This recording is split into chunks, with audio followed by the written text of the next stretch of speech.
Well, that's just awkward. I just talked for the last 8 minutes. Oh, 8 minutes. With my microphone muted. So that's just great. Alright. So, yeah, that's great. Welcome, everyone. Sorry about that. I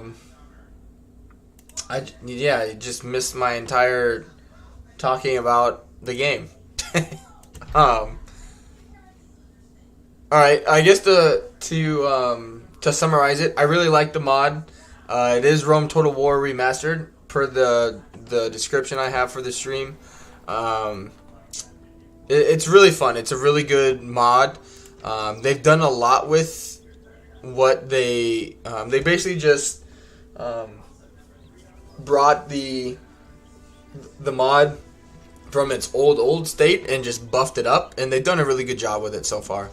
I'm really excited to see the mod in the future and what it is able to bring to the table. I think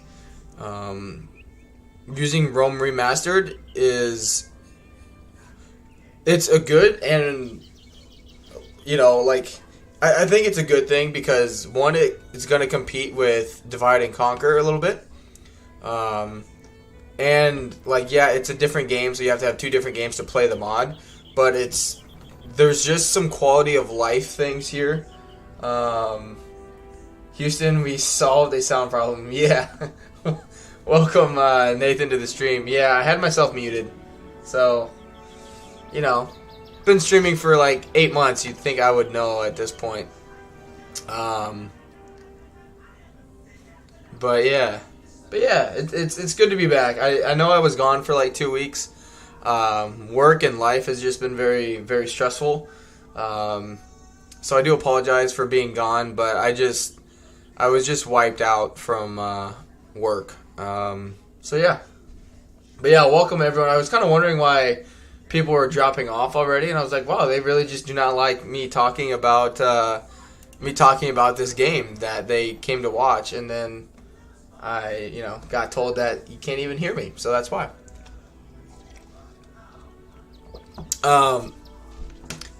But yeah, I guess looking at briefly going over the mod again, I want to do the Fog of War, I really do, but using any cheat right now in the game just makes it crash basically instantly. But if you guys ever played Third Age Divide and Conquer, the map kind of size and movement is some of the first versions of that. Because Divide and Conquer now, they just stretched out the map and put in a bunch of smaller settlements, and this just doesn't have that. So it's not that the map is small, it's just not as they just don't have it overpopulated with settlements. So this is obviously Mordor. Got Minas Rune is over here. You got Erebor, the Iron Mountains. Dane's Halls are technically over here. Gundabad, the Misty Mountains. Lothlorien. Rivendell. Sorry, I totally blanked.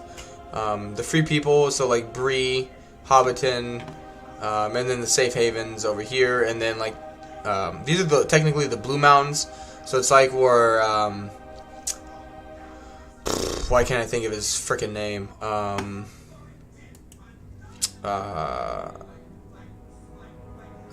Fuck, why can't I think of his frickin' name? The Hobbit movies, the main guy who becomes evil with Thorin. Holy shit, Thorin. That's where he flees to. But I was thinking about playing as elves today, but Third Age, elves are really, really strong, and it's just a missile, which, don't get me wrong, I love missiles, I love elves. Even in this mod, I still really like them. But from what I've seen, Rohan has been the trickier start, and I'll quickly show you guys. I have another campaign that I've been doing. And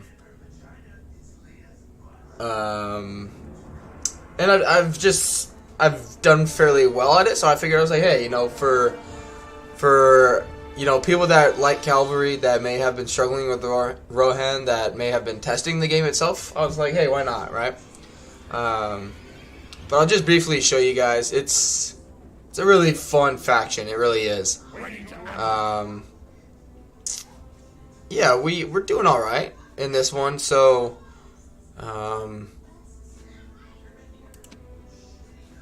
yeah. As you see, we're going to be heavily focusing on our Cavalry. But yeah, we've taken out Isengard, taken out, well, almost taken out the Dunlendings, and then it's going to be full on Mordor attack. So yeah, it's going to be fun. I didn't save the last one, so I guess we gotta start a new one. God, I'm struggling today. I'm sorry, guys. Alright.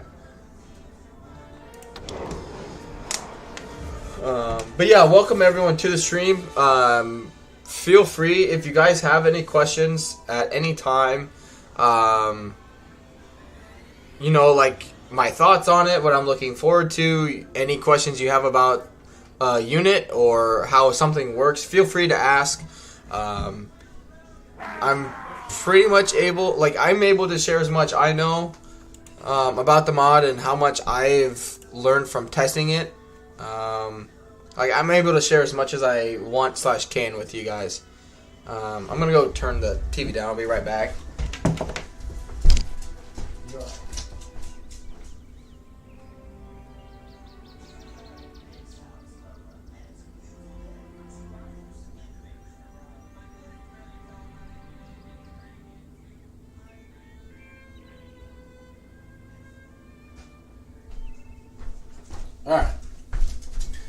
Alright.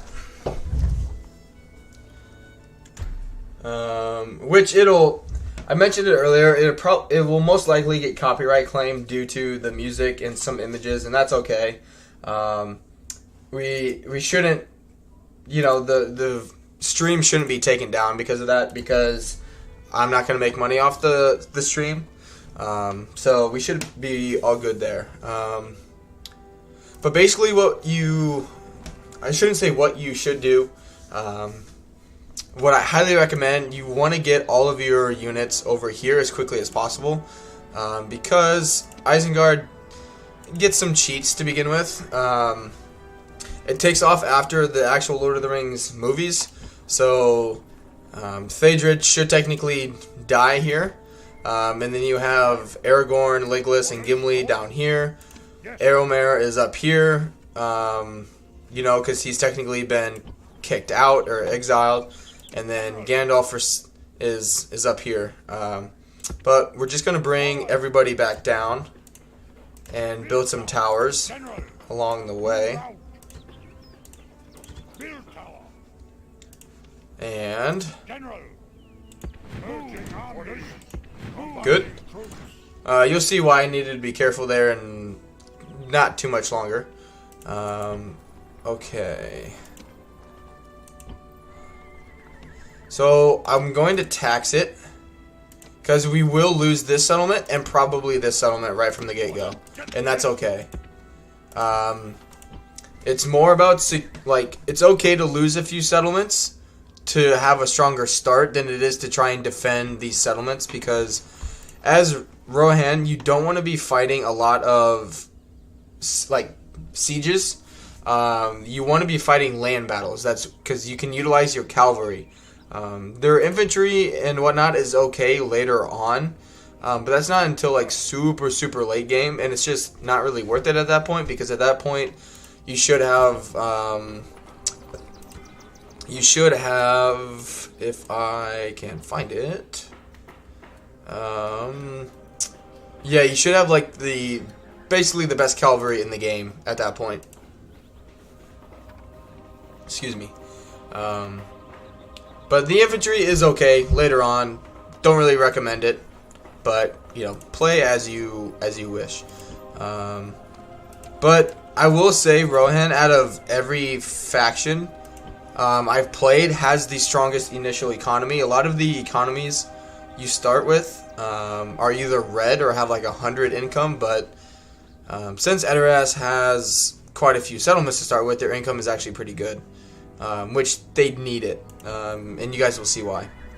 We're going to turn it to low here so it grows, so we can just grow much faster. Same way with here, it's at tier 5, but we need more growth, because like Rome, if you guys are aware, from like Rome Medieval 2, your armies come from the actual population. It's not like Warhammer where you can just recruit units. You actually need population to recruit them. So, you know, if I recruit this, you know, you can actively see it now. Like, I recruit this unit, my population goes down. So, yeah, we need growth in certain settlements, and other ones we can just tax the crap out of.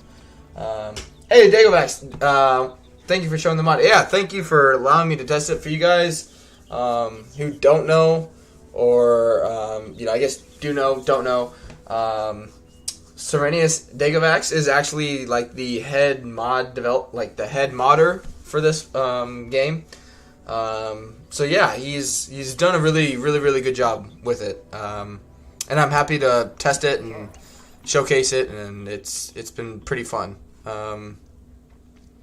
Okay, we're gonna send our diplomat up here.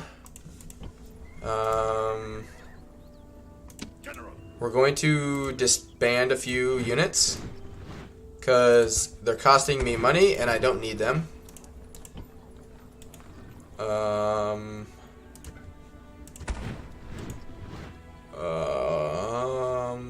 Yeah. Keep them from now. We'll keep them from now. Okay, but we need to get our cavalry, which is kind of cool. A lot of the buildings in the game, like the military buildings, actually help your income, which is really cool. So we definitely need that. We need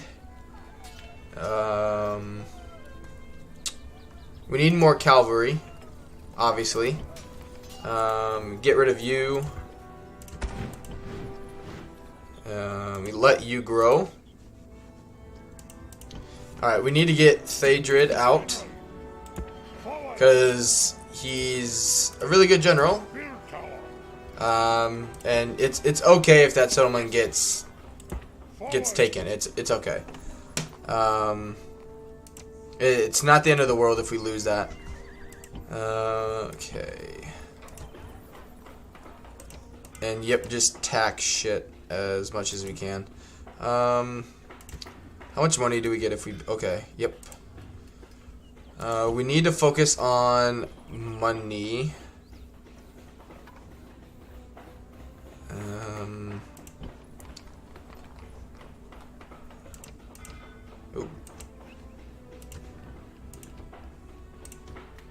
But we also need cavalry, so it's kind of a fine line to begin with, because you want a lot of cavalry, but you also need money.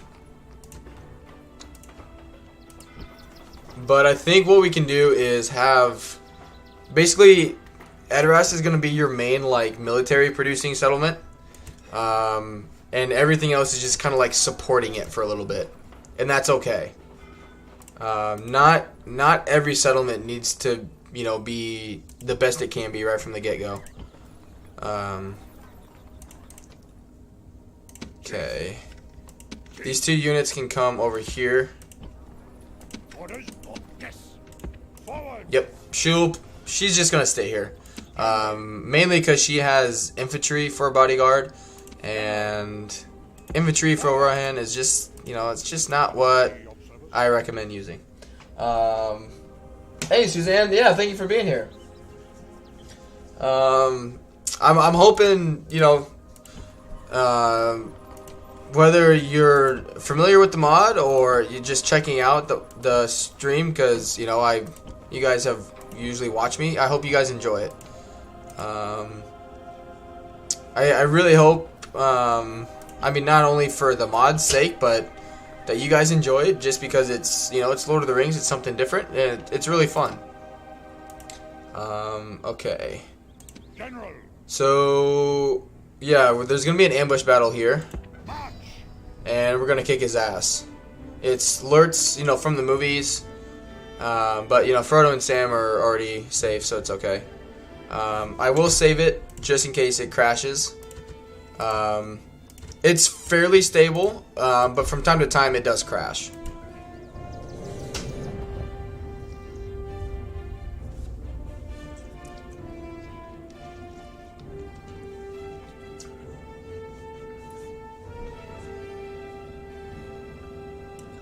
Which again, at any point, if anyone has a question,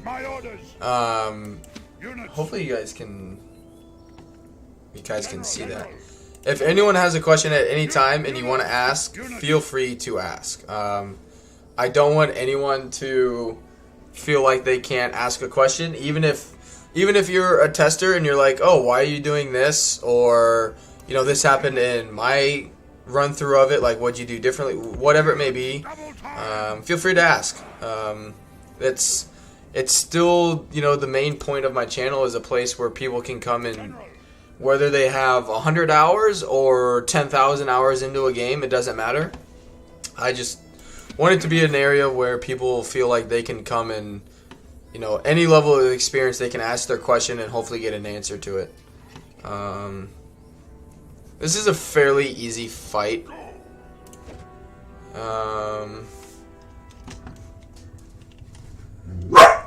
Cash. That's my dog. I apologize. Oh, there they are. Fireball.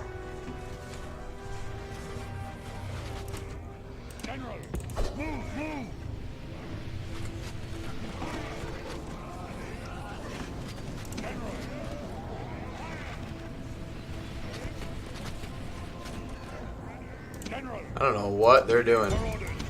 Basically, like, we shouldn't lose this. Even on hard difficulty, our units are just so much stronger than these low tier garbage. No, take the fire ammo off.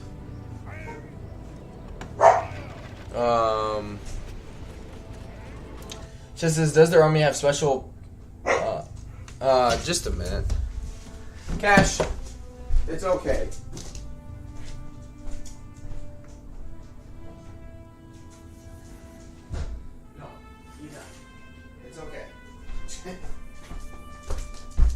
Cash is like the neighborhood, like, watchdog. But then it's, oh shit, then it's almost too, you're fine.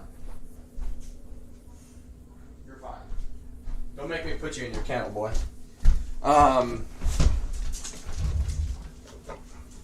So one thing I have, in testing it, I've talked with them. Cavalry are Cavalry is still really good in the game. Don't get me wrong.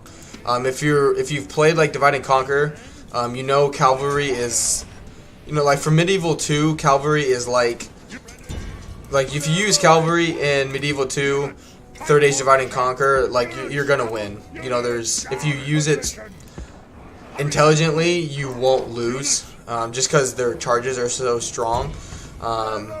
Cavalry in like this mod is still really, really good. Go get him, Gimli. It's still really strong, really, really strong. You just have to be smarter with it. You know, you can't send light cavalry into charges. You really got to utilize and micromanage a little more, but it's still, Rohan definitely has, out of the faction, like any faction in the game, I would say they have the strongest cavalry for sure.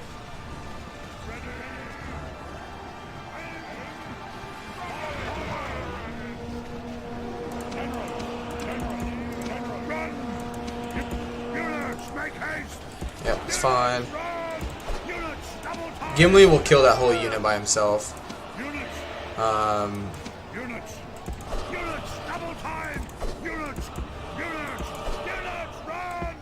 Just bring them up over here.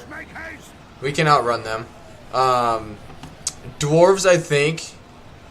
I'm trying to think about like Rohan's in terms of like other factions and their strengths.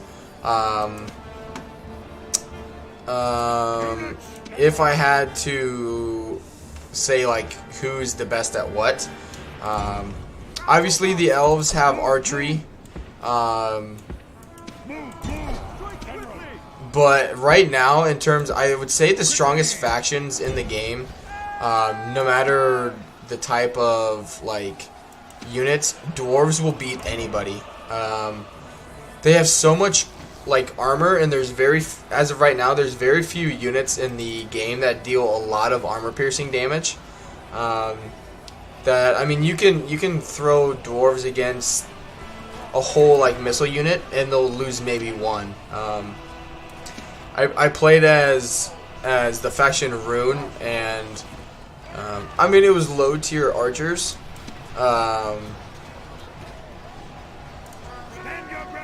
But they did absolutely no damage to a unit of dwarven like axemen or something like that. So, but I would say, who would I say my favorite faction is overall?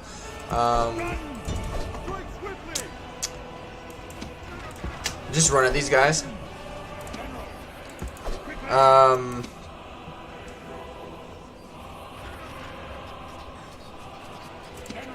Come on, you slowpokes. Oh, wrong button. There we go. It's alright if he loses a few units. These guys, we won't use them much anymore after this. I mean, the problem is it's infantry units, and for this campaign, we really won't be using infantry units. It's just not something that I recommend utilizing as Rohan.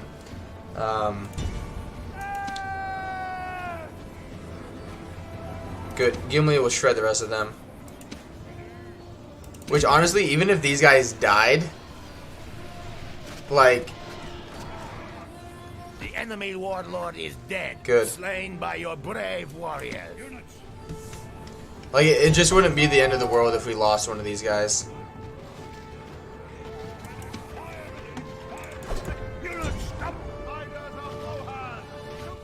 There we go.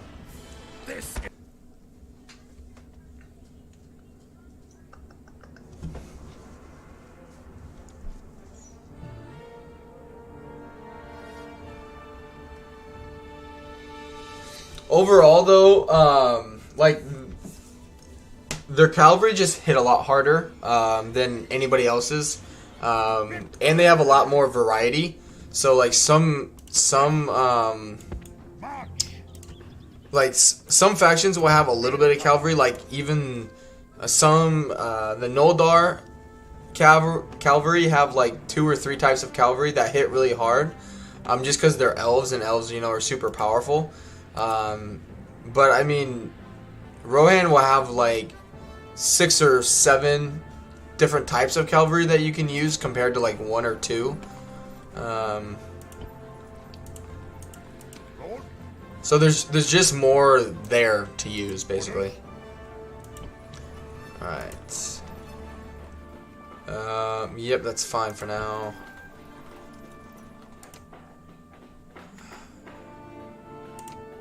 No, it's not worth the money to hurt him. Alright, alright.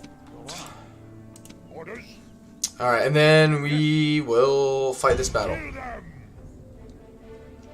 Which, oh, you guys will see. We will destroy these guys very easily.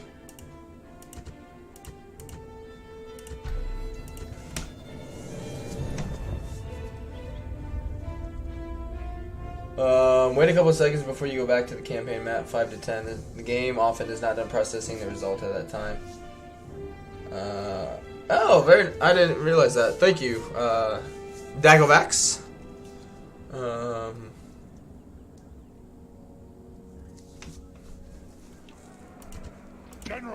But I mean, in terms of, I tried to do like make like a screenshot, like video of like in my other campaign of like, you know, like the Rohirrim, like from the movie and that kind of thing, and it just didn't really work out too well. Excuse me.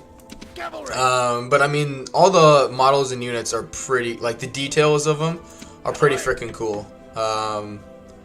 I think like even the spears, like if you remember from the movies and whatnot, like everything is just really freaking good. Really, really good. Units! Units, run! Cavalry!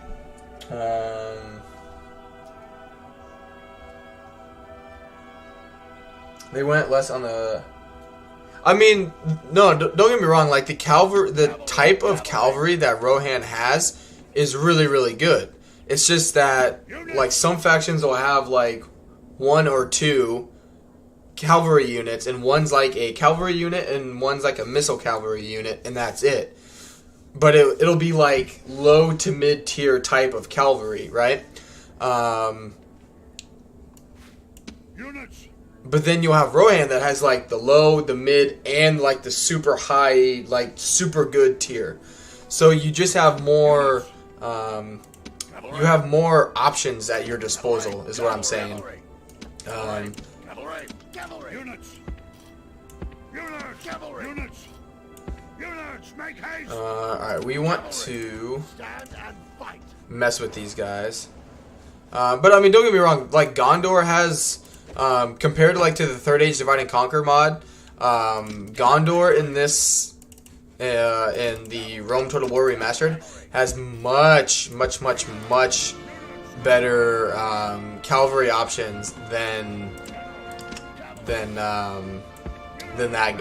mod. It's like black and white in terms of difference. Like Gondor cavalry in the Third Age Divide and Conquer is just like pointless to use, like absolutely pointless. You're just wasting your time getting them. But I would say the only like real big somewhat issue I have with, I guess, the mod, and it's not even like the mod, it's just the AI. I've played several campaigns, right? I haven't got a ton of hours. I only got like 50 hours into the mod. But I've played Rohan, I've played as Mordor, two of the Elven factions I've played as Rune, I've played as Isengard a little bit. I've played kind of like 30 to like 40 turns here and there of certain factions. And it's completely random, but sometimes like the AI, like my very first campaign, I played as Rohan. Gondor was eliminated before turn like 30, I think. Like Mordor had taken over everything of Gondor, like just went on full steroid tilt. And they were cranking out, like, it's not like Third Age Divide and Conquer where you have like a barracks event where you have to wait to get certain units. So I mean, Mordor was just cranking out, high tier units for orcs. They were getting trolls, like everything was just going their way, kind of thing.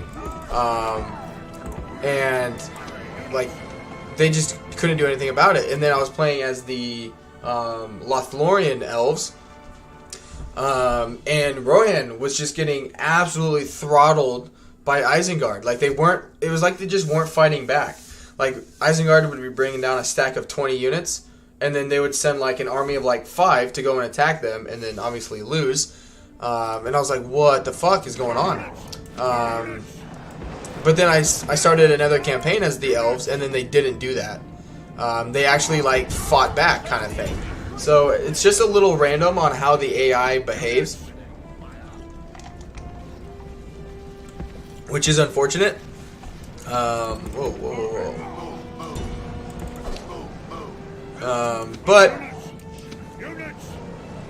I mean, just now though, like from the first impressions, it's in the mod is in a great position to expand upon itself. It's in a really good position for future updates, patches, adding additional units, events, all that stuff. I think it's definitely in a better position than Third Age Divide and Conquer was. Alright.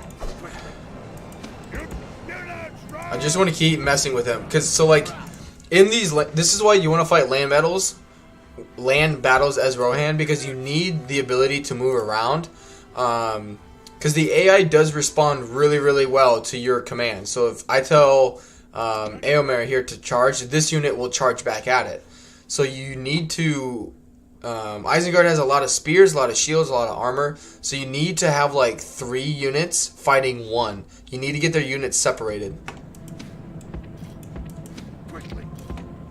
And basically just get them in weird positions all the time for shit like this.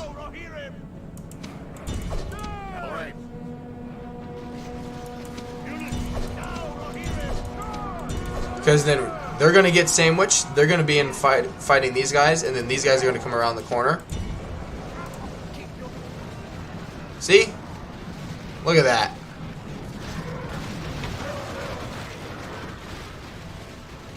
And just mop them up.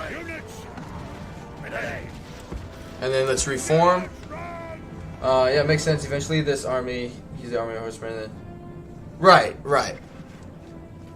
It looks like they're already withdrawing. So yeah, this is something I learned, is the army can withdraw but then still fight back. It's technically the army losses without it being the army losses. The enemy flee from the field like frightened goats. Hunt them down and slay them all. But like, I'm saying it's different because in like Third Age Divide and Conquer, right, with this much cavalry, I could have just charged into those guys. You know, like from the get-go, like you can derp out the enemy a lot in Third Age Divide and Conquer. Like the AI started on the hill, right? I could have completely maneuvered around them and gotten on top of the hill, gotten a downward charge on the 3 units, and you know, I could have done that battle in probably half the time in that game, just because of how overpowered the cavalry are. In this one, you just have to be a little smarter about it. Especially at the early stages here, our cavalry is technically light cavalry,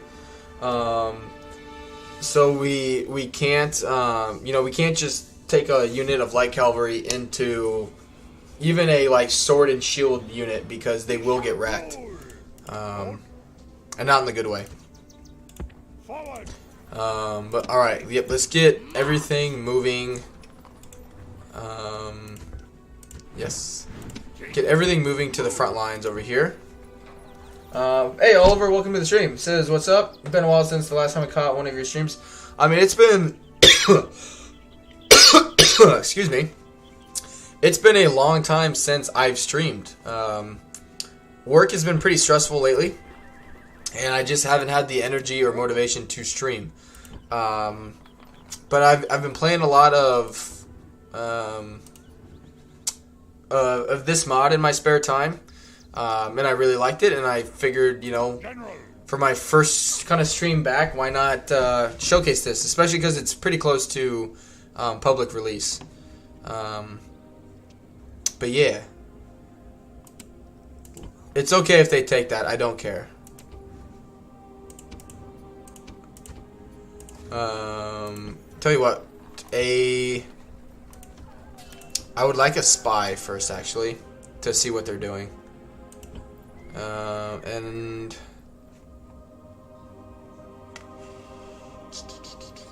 do I need you? Nope. More money for me, please. Alright, let's move on. See, they didn't even take it. And that's fine. Oh yeah, it's I've been able to take some time and kind of get rested up, and it's much better now. Knock on wood. We should be getting a pay raise soon, so that's always nice and comforting to know. But yeah, it's just work has been really stressful, and like every day going into work, I'm like going in thinking, okay, like how much of a freaking nightmare is it going to be today? And then it's even worse than what I expected. And then by the time I get home, I just don't want to do anything or talk to anyone. I just want to be by myself. And that's definitely not it's not an environment and a mindset to be in to go into a stream. So I just haven't streamed for a while. Okay, this unit needs to come over here. You have cavalry, right? Yeah. Alright, you need to come over here. You need to come over here. You can come into there. Alright, let's build some walls.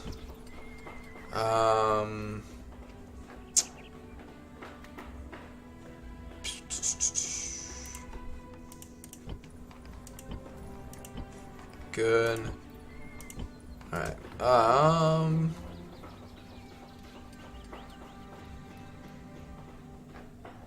Yeah, get population growth. Actually, keep the population happy first. And then we'll move on. But yeah, we need cavalry. That'll be good to get just because we need some stronger cavalry or stronger infantry in case they get to Helm's Deep. And my other playthroughs, they never ever got close to Helm's Deep. But I mean, it's always a possibility. So let's just prepare for the worst for now. Prepare for the worst. But yeah, welcome everyone to the stream. Thank you all for being here. I greatly appreciate everyone who took the time to be here. And again, if you have a question on anything, feel free to ask. It's the whole point of the channel. So, because like in my Warhammer streams, I usually get caught up, just playing the game, and then I'm like, oh, I'm kind of not really talking about what I'm doing and why. So yeah, there is script diplomacy. If you guys do have Rome Remastered or get it because of this mod or whatever reason, highly recommend playing with the scripted diplomacy. Basically, it just ensures that, so if you accept it, you and Gondor will stay allies. The elves like you somewhat, that kind of thing. But if you don't do scripted diplomacy, Gondor could have one settlement left down here, and they will bypass Mordor and just come and try and attack you because you have one lord in this settlement, that kind of thing. It's just like the amount of anti-player bias if you don't do the scripted version just doesn't make it fun, in my opinion. Which it could change in the future. I'm not sure at this point. But right now, I would just recommend doing the scripted version. It makes it a lot more enjoyable.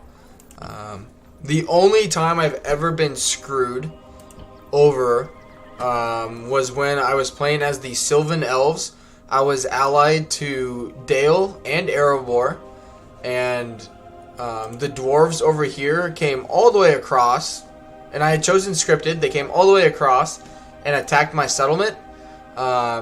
And Dale and Erebor both chose to stay allied with them. And so then I was at war with Mordor, and all the dwarf clans plus Dale. And I really only had one army. So that kind of sucked. But hey, Styric, welcome, man. Totally understand, man. Same thing happening to me, but fingers crossed for the Rays. Yeah, me too.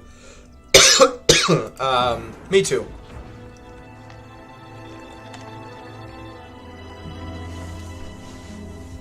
Basically, they're taking a lot from us and expecting a lot from us without giving us anything in return.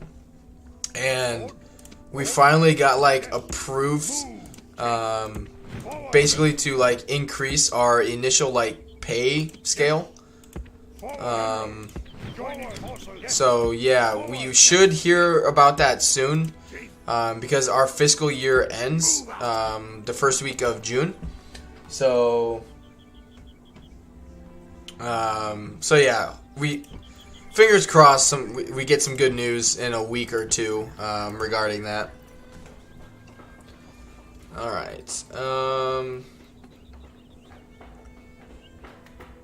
Yeah, do Cavalry, obviously. Get you moving, get you moving, get you moving. Good. I will try to get Ents. You can get them. I haven't been lucky enough to get them before. I was told there's like, for every turn you have Fangorn camp, you have to have Fangorn. You have to have it. You have to have the population like be happy, and you have to have a general there, is what I was told. And you essentially have a 5% chance of getting a unit of Ents to be like either show up in the settlement or show up in a like mercenary pool. And I, did 20 turns. Essentially, I should have gotten them at some point, and I never did.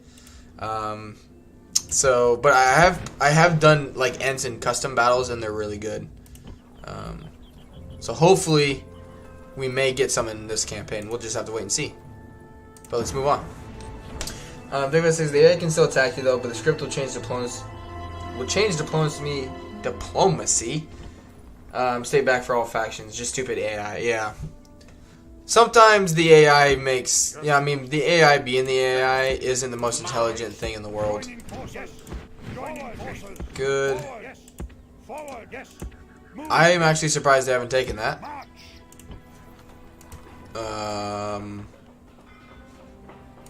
Because they're still 2 turns away. Alright, let's build walls. You never know. Alright, then you can get cavalry stables. Good. Oh yeah, spies. Get another spy. That is one thing I like, compared to other games now, that you have to like increase your hero recruit or hero capacity. Don't have to do that in this game. It's really nice. All right, good. That'll be good enough. Okay. Cavalry, Cav, and Cav. Good. And yep, just money. That's fine. Hey Luke, welcome. Welcome to the stream. Yeah, welcome everyone here. Thank you guys for being here. I was kind of afraid, since I hadn't streamed so long, people weren't going to be here, but they are. So thank you guys for being here.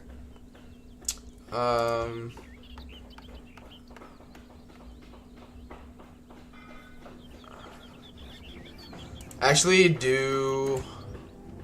yeah. Yeah, you need to stay there. You can get built. I need money as well as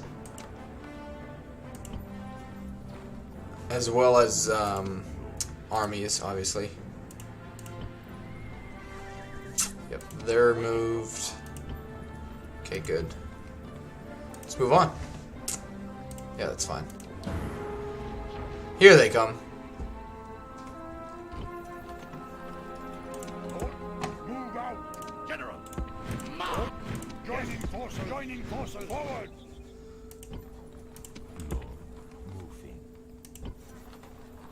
Good. He's not gonna get that built.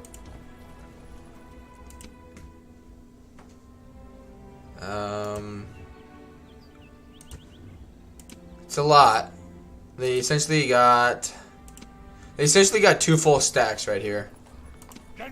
But little do they know, my 1 stack will beat theirs, because I'm just that awesome. Yes, master. Alright, get the spy moving. Good. And we just got stronger cavalry.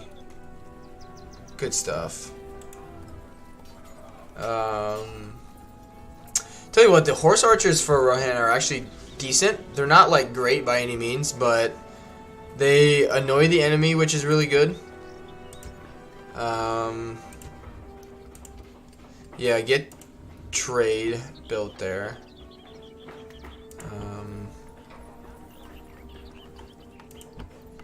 Okay, they'll take that next turn, I would imagine.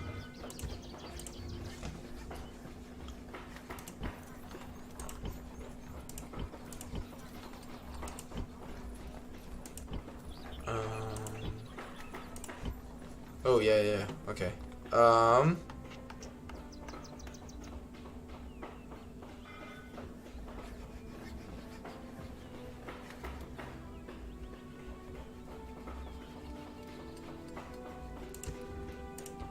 Yeah, build money. Alright, good. Okay. Yep, that's fine. It's fine. Hey, that works. Wow, they didn't attack that again. That's weird. That's really weird. Okay. Orders, foraging armies. Which, to start with, it's okay to kind of do this. Forward.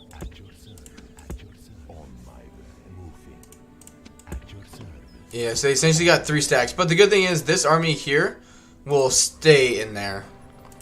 I don't know if it's scripted, but that whole army will just sit in there, which is fine. I mean, it's good for us, because that means we just don't have to deal with him. Alright, screw it. Build walls. We'll leave it there that time. That army is pretty shit. Yep, build that. Good. Orders, move out. Cavalry, please. Cavalry, please. Alright. Yes, my lord. Hopefully these guys don't die. No. Okay. How much can I squeeze out of them? A most generous Cool. proposal. How about this? We see no benefit to That's us. alright. That's alright.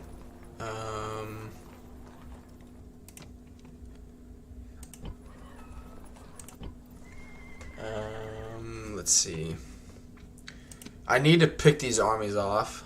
Orders. Which this is a fairly good army to start with. Essentially, we'll use these guys to do our charging, while the light lancers kind of mop things up. Good. I forget. Can I? Yeah, good. Don't need troops there. Just wasting upkeep. We need to keep these here because Mordor usually eventually take. I've played like 4 campaigns of Rohan. This I think is my 5th technically. Mordor eventually will take this and then send like 1, maybe 2 armies. Usually it's at least 1 army though, and they'll kind of just like flirt with the idea of trying to attack you. So you just don't want to like, just disband everything and leave it defenseless. Because essentially what we'll do later on is after Isengard is kind of under control, Theoden will keep moving west and get rid of the enemy forces here, and then circle back and help Éomer here to the east. But let's move on. I don't know why they're so invested into that over there. But yeah, again, feel free, like anyone, if you have questions about the mod or anything like that, feel free to ask away. The mod leader is in the chat with us, so if I answer something wrong, I guarantee you he will be able to help us out and get the right answer in there. So I just appreciate you all being here. I know it's been a while since I've streamed. Alright, let's do growth. Good, Aragorn is back. Or getting closer to being back. Yeah, I need income. Good. Also wouldn't be a... Yeah, actually get the cavalry building. Because we need better cavalry. Like, the sooner we can get our cavalry upgraded, basically, the better off we'll be. Move out. Ready to ambush. Good. Chief.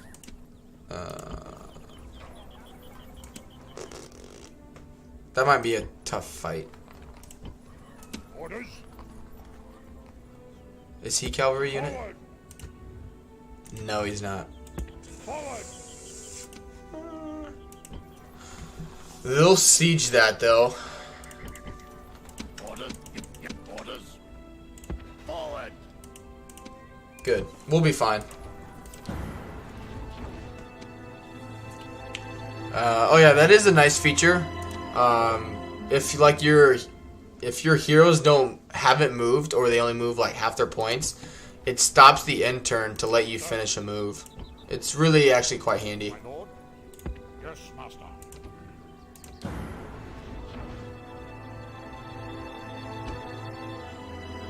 Yes. Wow, what are they doing? That is really weird. Chief.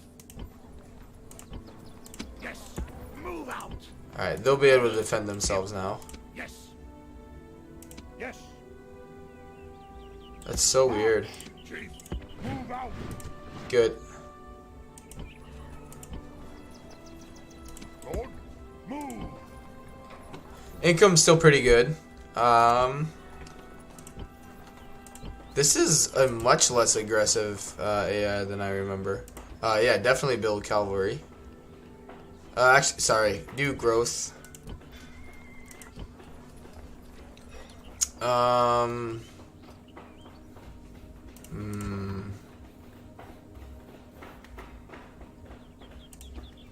Yeah, just keep doing money here for a little bit. The cavalry we're getting now, the heavy cavalry, like just the lancers, will be pretty good for a while here. Just because the next tier of cavalry we get, like the Helmingus and the Knights of Rohan, are pretty freaking expensive. General. So like we can't really afford a lot of them at the moment. Plus we need to get the rest of these cities built up, and quickly. But screw it. Yeah, just build it, get it over with. Alright, good. That'll be good for public order. Plus, the more our cities grow, the more population we'll get, the more tax income we'll get. We're just taxing the crap out of Edoras because it's already the highest tier that Rohan cities can go. They can only go to tier 4. So it does us no good to try and reach 24,000 population at the moment, when we need it to be cranking out troops more than anything. Orders. I need to set up an ambush for them so they come down here. Unlike Warhammer, you can't like go into ambush stance, but you can still use trees and like this to your advantage, where you can bait the AI into doing something stupid.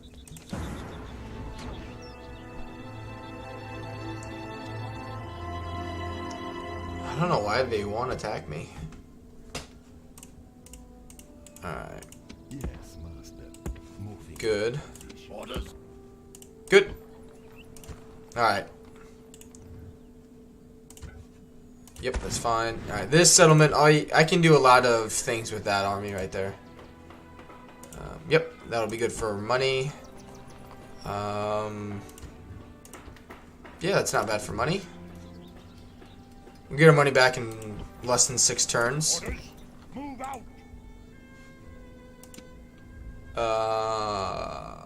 That's a problem. Because they'll cause a good amount of destruction. I don't like that either.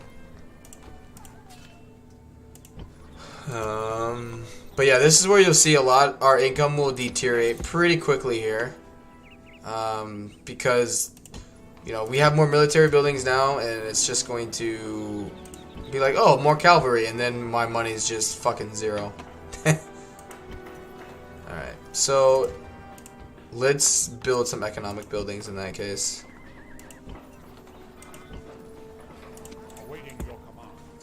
That's not possible, sir. Yes, master. Yes.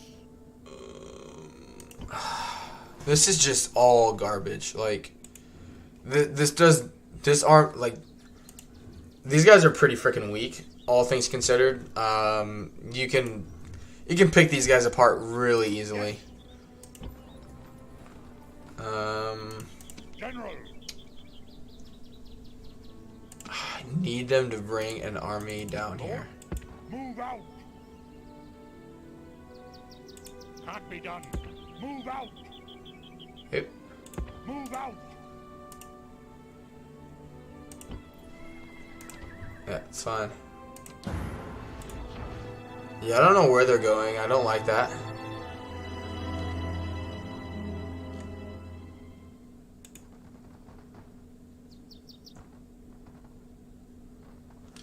Is the campaign evolving according to the lore? Yes and no. For example, like if you play as the elves, right? Like for example in my campaign, right? Okay, so these dwarves right here are like the frontline defense against Rune, right? And they hate each other. They start at war with each other, and they were fighting them. And instead, they came over and attacked me when we were neutral and had a trade agreement. But for the most part, yes, the campaign goes with, you know, the books, the movies, that kind of thing. Isengard and Dunland is coming for Rohan. Gondor and Mordor are constantly going at it. The orcs are just, the orc rabble here, just constant, like, annoying little pests. But then they bring in some stuff like the Hobbit, right? Like where the dwarves have reclaimed Erebor. They bring in like other dwarf clans, so they kind of work together, that kind of thing. Gundabad is here. But yeah. Let's see. General.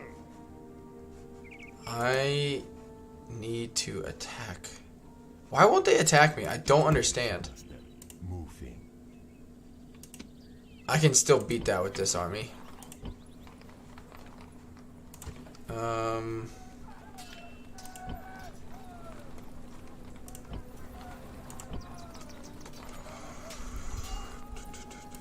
Orders. March. Waiting to enter. Okay. Because they'll stand and attack me wherever I'm at, just because of what I have. And don't get me wrong, these armies here are not something you should just lightly go and attack. They're very, very good. Very, very good troops. Forward. Move. Don't know why he won't go into ambush stance right there, but that's okay. Maybe he's coming to get rid of that rebel army. That'd be cool.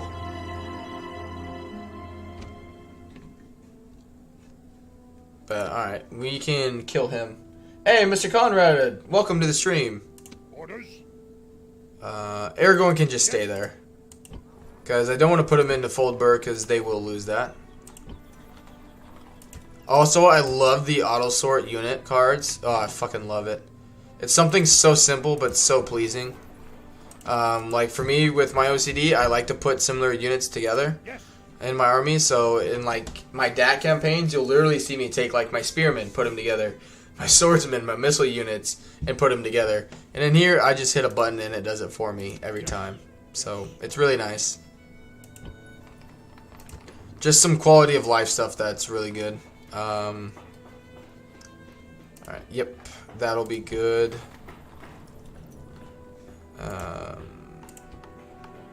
Yep, that'll be good. Some more money.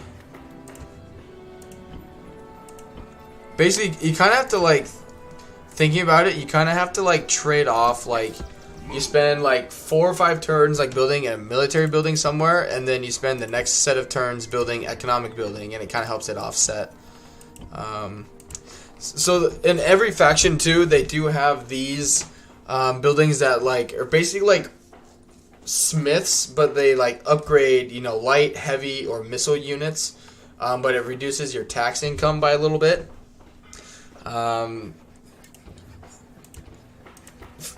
I don't know. I haven't personally used them. Like, if we were to do it at Edoras, right, we can see, like, the effects that it would have on our income if we build it.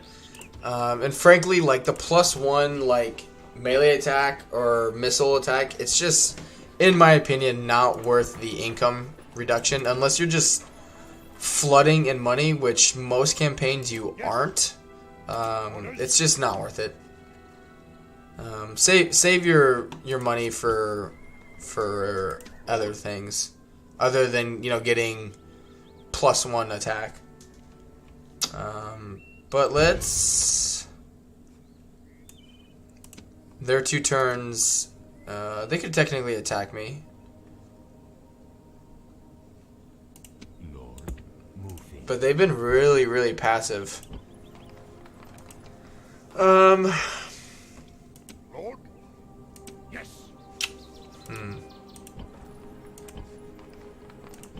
Can get rid of you.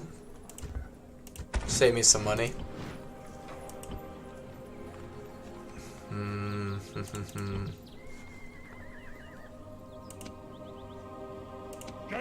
Yeah, let's attack that army.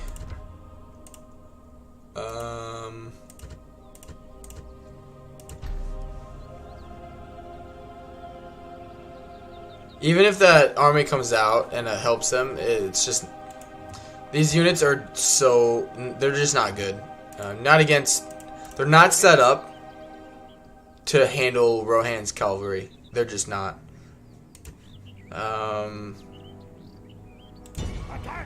Good. See, even with their reinforcements, it says we'll win.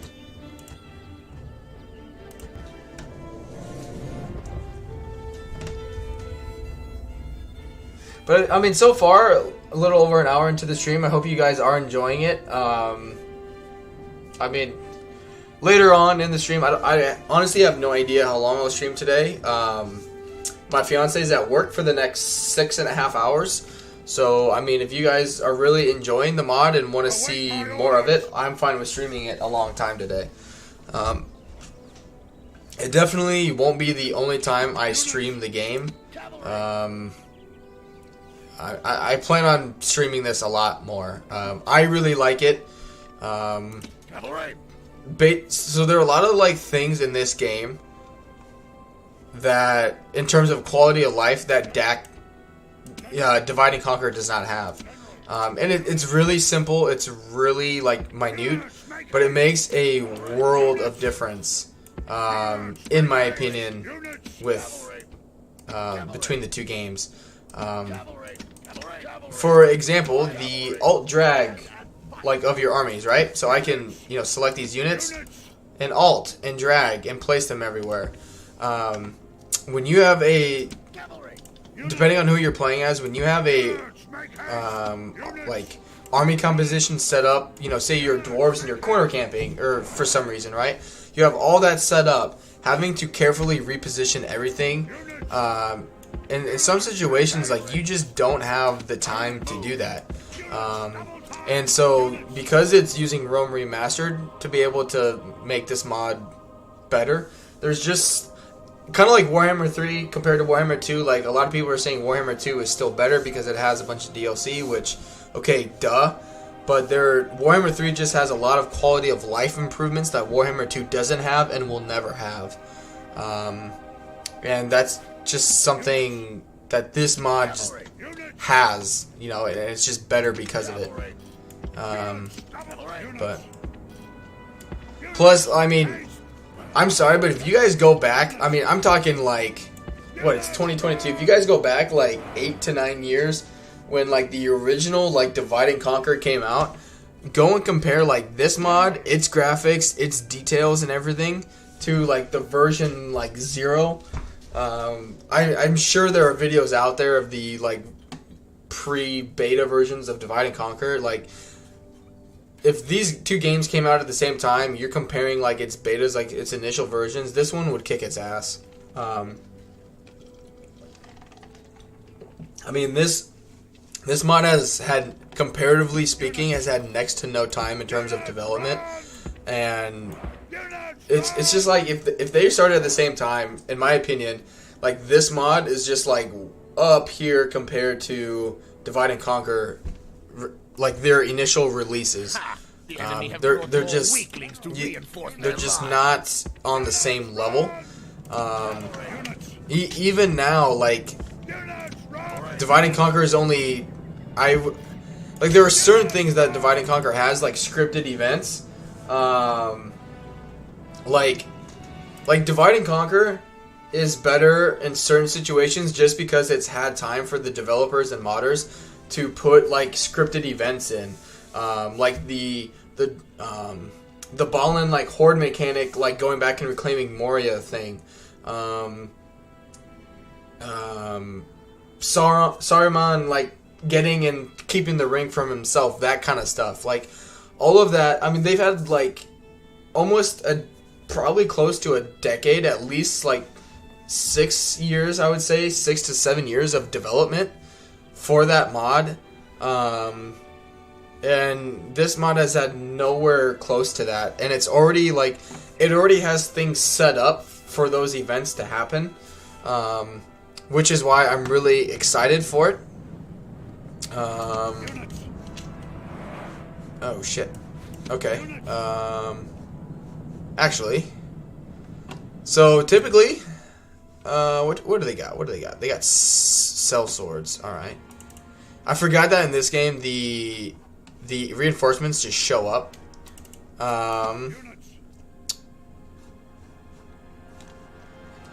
So this is what we're gonna do. We're just gonna charge into them.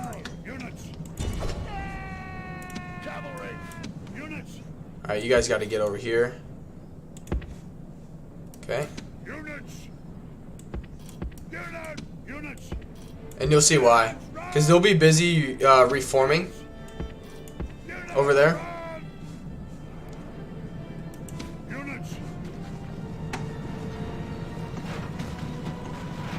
And this is mostly garbage. It really wasn't that good of a charge.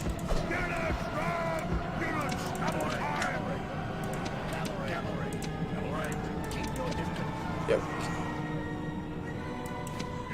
But yeah, I mean, the thing is, Rome Remastered will never be super expensive compared to like, and don't get me wrong, Medieval 2 is not going to be super expensive ever again either.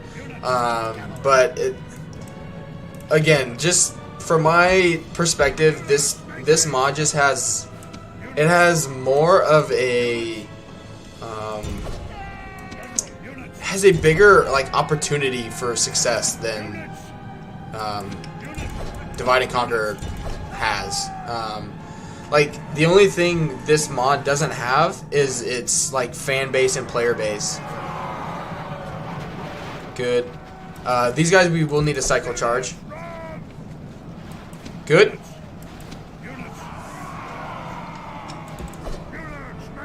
Alright, you guys charge into the back of him. Yep. Take this army apart before these guys even get here.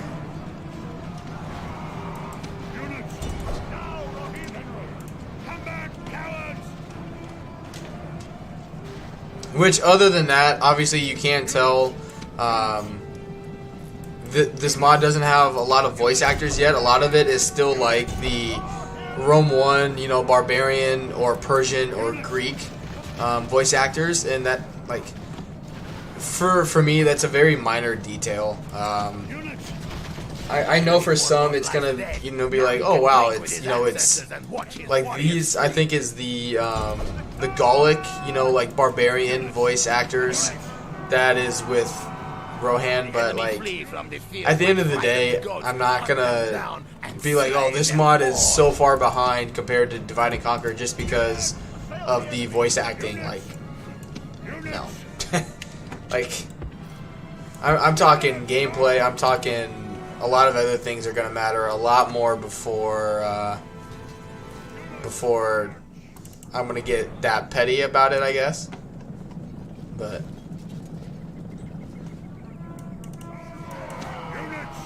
we might actually. So we've killed over half of their troops. Killed them. Alright. You guys come over there. You guys come here. And you set up in the middle.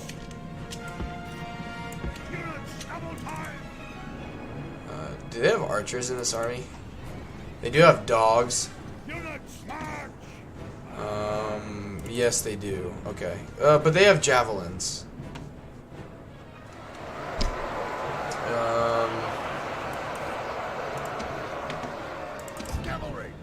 But yeah.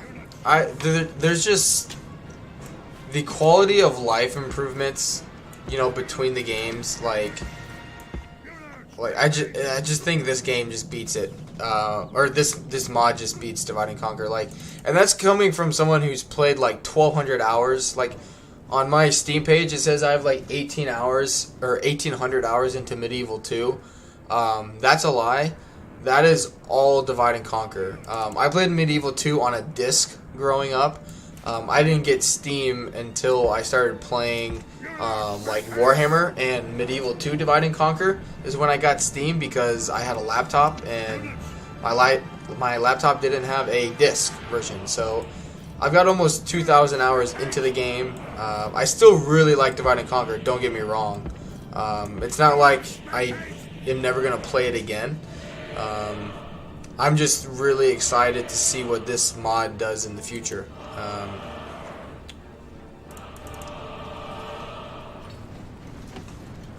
Because, like, for me, for example, like, I've never been in a situation in a game or a mod in, like, its early development. Obviously, like, growing up, like, when Rome and Medieval 2 came out, like, it was already, you know, like, I was a kid, like, it was already done, it was already developed, like, I just had to shut up and play the game kind of thing.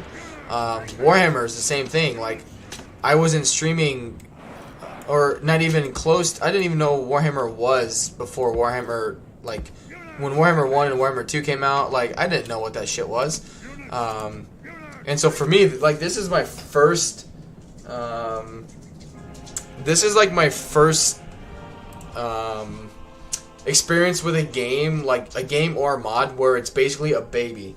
You know, like Warhammer 3 is another close like second, I guess, but I'm not, you know, I'm not like a Legend of Total War who had early access to Warhammer 3. Like, I essentially got early access to this mod, and it was just by luck. You know, like, I didn't have to be given the opportunity to test this game before it came out.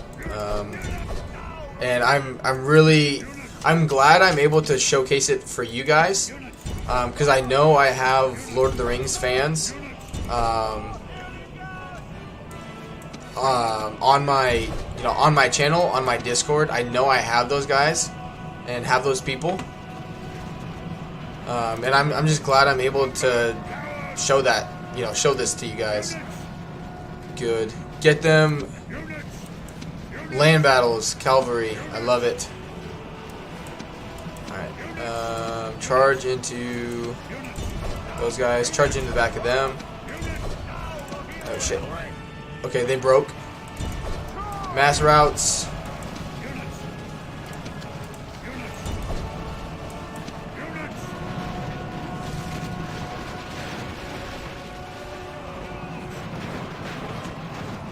Alright.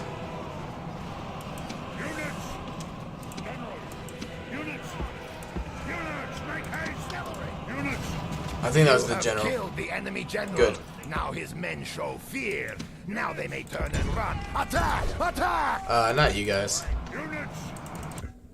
Run them all Enemy down. flee from the field Good stuff. like frightened goats. Hey, Hunt Anon, them you changed down your and name. slay Says, do you them know? all. Do you know when this mod will be released? I don't know an exact point in time. What is? I would say like the first or second week of June would be my guess. I don't know specifics. I just know it's very, very, very close till its official public release. On the Discord group I'm a part of, they've been talking about wanting to get it released very soon. They've done 2 patches. Like since I've been testing it for a little over a month, they've come out with 2 patches for us already. You know, just simple bugs, that kind of stuff in the game. Campaign bugs, battle bugs, that kind of stuff, and they've already come out with 2. So yeah, I would say it's definitely less than, I'd say 1 to 2 weeks. 1 to 2 weeks. Not too bad. By the way, great choice for Rohan. Their arrival at Gondor Battle is still one of my favorite movie scenes ever. Right? Who doesn't like that?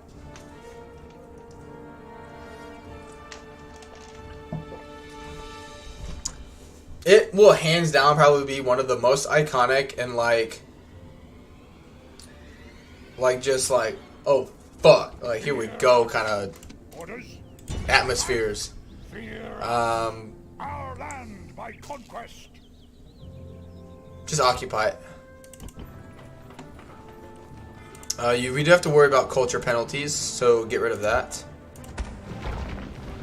And get rid of you. And then let's put you back in.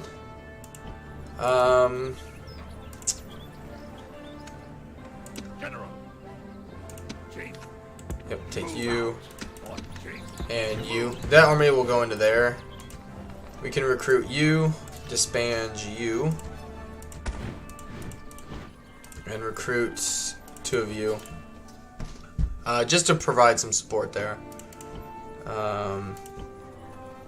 Which I don't know if Rome Remastered is on sale at the moment. I'd imagine, I'm not sponsored by them, but if you guys go to Instant Gaming, I imagine they have, Rome Total War keys that you could buy for super, super cheap. But, alright, let's... Ooh, I forgot. I'm not stuck here like I am in Warhammer after I take a settlement. Good. Yep, they'll be fine for 2 turns. Hey, Radiant Ash, welcome. Wow, welcome everyone to the stream. Holy cow. Welcome everyone. Hope you're having a fun game. Yeah, it's really fun. We are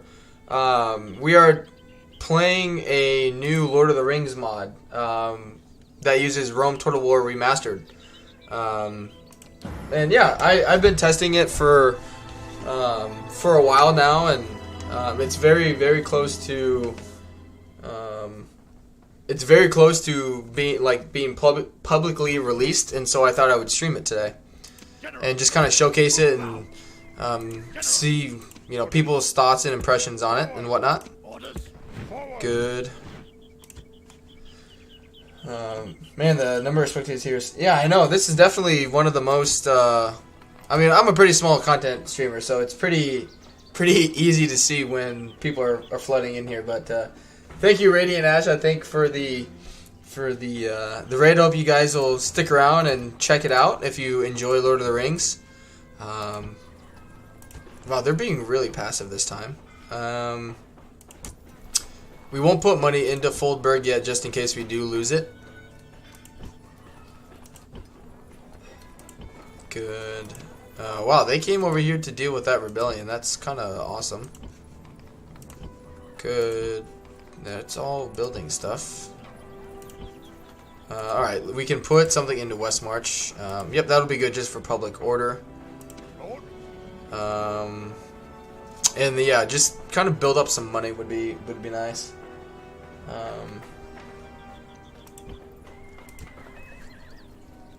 General. Yeah, move. That's fine. I don't know what they're waiting for. I've never. Like, I know, again, I know I don't have a ton of time into this game, but I've never had them be so passive. And this is what I'm saying, like, sometimes, like, the AI is just, like, you start a campaign and the AI is just, like, full tilt, like, we're going to just dominate these guys.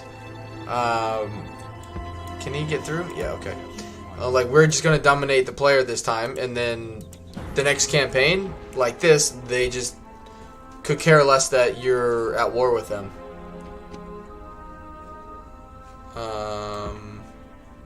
Oh shit, I need to go this way actually.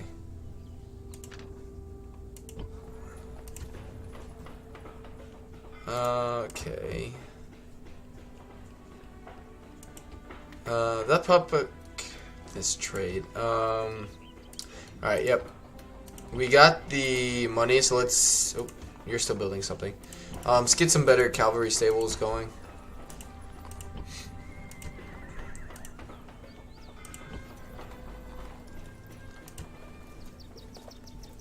Good.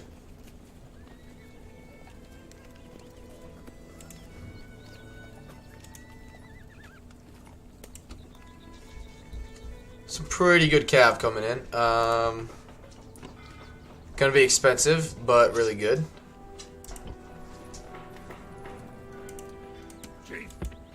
Good. Cavalry. Orders. Yeah, what are they waiting for? General.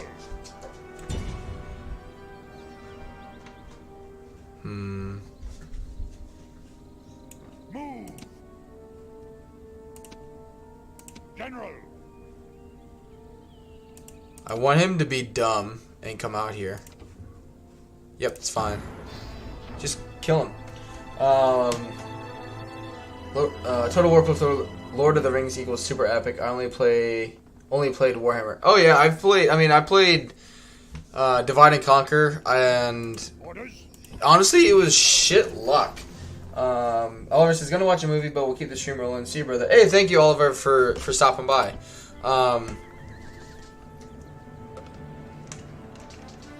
Honestly, like, it was shit, like, random luck. I was able to test this mod. I was watching one of... This is how this whole thing happened for me. I was watching one of Legend streams. They were talking about Melkor. And so I went to Melkor's channel and saw that he had done, like, a custom battle of Minas Tirith with this mod. And in the description of the video was the Discord for this mod. Joined the Discord and then, like, applied, I guess, to be a tester, and I was allowed access to test it. And yeah, that's how it all came to be. And I've been very, very happy and grateful that I've had the opportunity to test it, because it's a very fun mod. And again, if anyone, you know, coming from Radiant Ashes stream has played Divide and Conquer or know what I'm talking about or referencing at least, I'd you know, with this mod here, I'd stay on your toes, because I think this mod has a lot of potential moving forward. We get enough people into this mod, you know, interested in it. I think it's got a lot of potential. Which a lot of things, it's just like, I mean, Medieval 2 uses a different, it's just a different gaming engine, I think, than the remaster that they did. So I mean, a lot of things really, like, I think this game, right now has the potential to be a lot better than Divide and Conquer, just because of the quality of life improvements that it has compared to the Medieval 2 engine. It just has so much room, like it has so much more room for potential, I think. But I mean, I don't know much about modding. I don't know how easy or difficult things are to add or to severely change in that way. I know Divide and Conquer has a version 5 coming out, or I shouldn't say coming out soon, but they're working on it, I guess. But I don't know. Because I know from just being a part of the testing group, there's a lot that they're setting the foundation for. Like they basically just ported this old Lord of the Rings mod from the old version into Rome Remaster and made a few quality of life improvements into the mod. And they're basically like improving these little things here and there. That's what we've been testing. Like, what are the kind of the key bugs, key issues here and there. And then they've already sent out, I mentioned it earlier, but they've already came out with, I think, 2 patches. I could be wrong. There may have been a third. But they've already come out with 2 patches for the mod in the beta testing phase. And it's only going to get better. So, I mean, the only thing that this mod doesn't have that DAC has, I think, is the amount of like support and just general like knowledge and player base. The commodity of mod creators are true heroes. I would agree. I really like mods. Even with Warhammer 2 that I really do enjoy. The SFO mod for Warhammer 2. There are some things I really like about it. There are some things I don't, but for the most part, the SFO is a really good choice. Hey, Ison Jones, I think I'm saying that right. It's an I, not an L. Do you need the remastered version of Rome or the original work with this mod? You need the remastered version. Yes, this is the Rome remastered version of Rome Total War. You do have to have that version.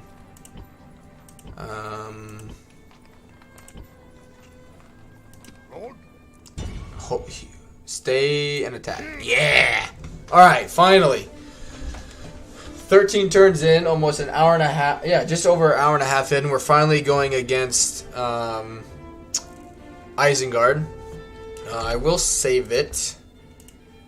From experience, longer battles tend to make it a little glitchier. I think it's just part of it being a mod.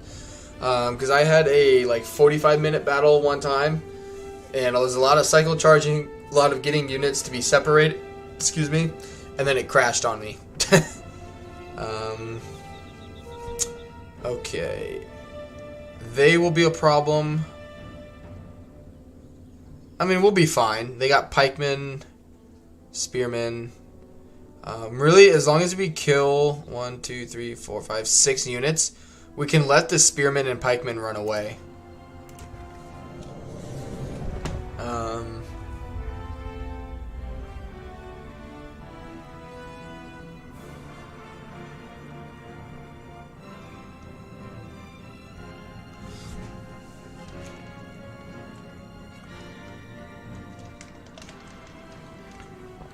It's kind of a shitty map.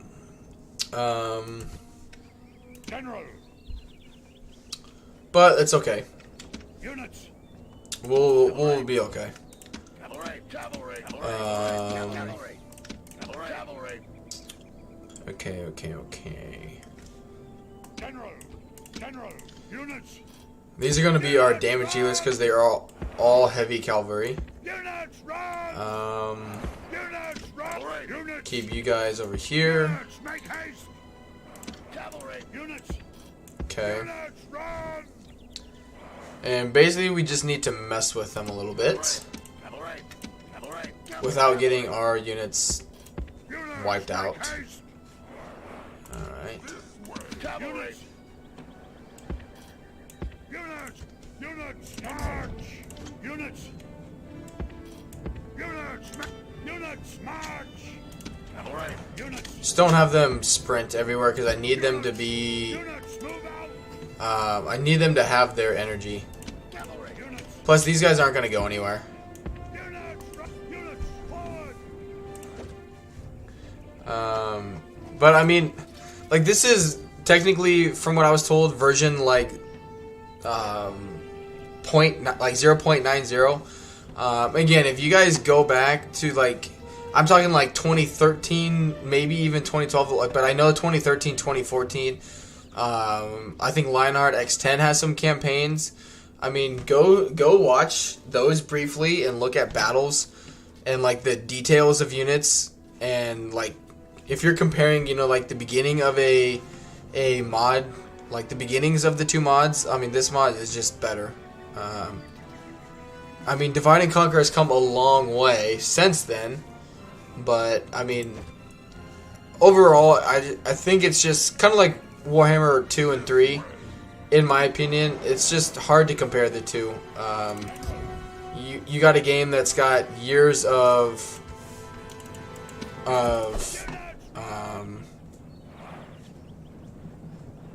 you know, DLCs, patches, all that stuff, and trying to compare it to a game that essentially is just coming out, like, it's just unfair. It's a very unfair assessment to make, in my opinion.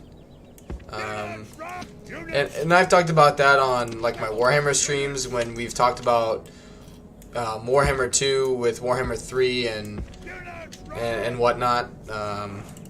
But all right, good. They're doing a little bit of what I wanted.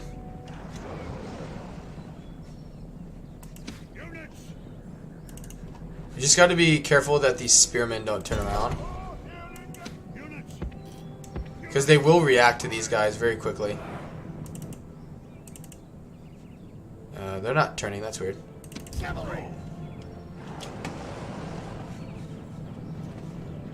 Come on, over here.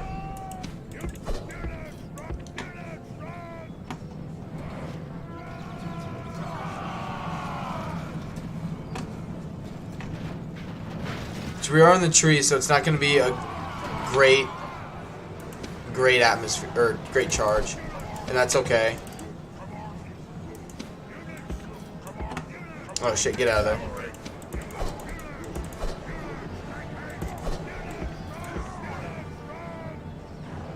Yeah, they definitely got the better of us on that one. Oh, their artillery is hiding, are they? Oh no, it's right there. Okay. Just keep sliding them over. And it just crashed on me. Ah, that sucks. Alright, just 1 second. That sucks.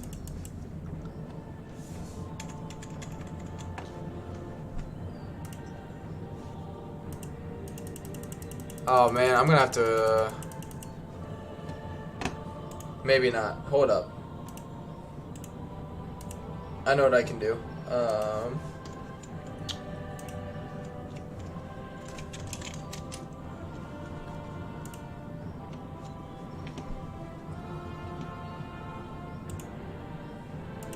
There it goes. We can just force end it. And that's why I also saved it right before the battle. So, I mean, it being a mod and it's very, very early stages, I mean, crashes do happen. But, I mean, I've had issues with Divide and Conquer as well. It's not as bad anymore with Divide and Conquer, but in the past, crashes were pretty regular. But all things considered, it's pretty good in terms of the amount of crashes you get, issues you have to deal with. They're pretty minimal. All right.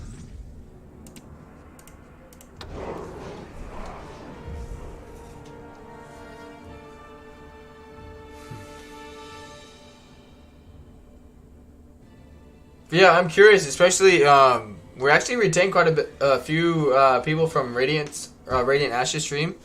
Um,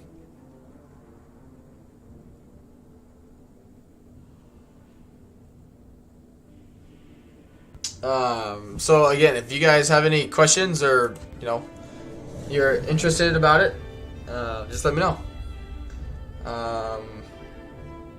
This is Anon again asked. Yeah, like 1 to 2 weeks would be my guess. I don't know specifics. I don't know an exact date, but my guess would be 1 to 2 weeks.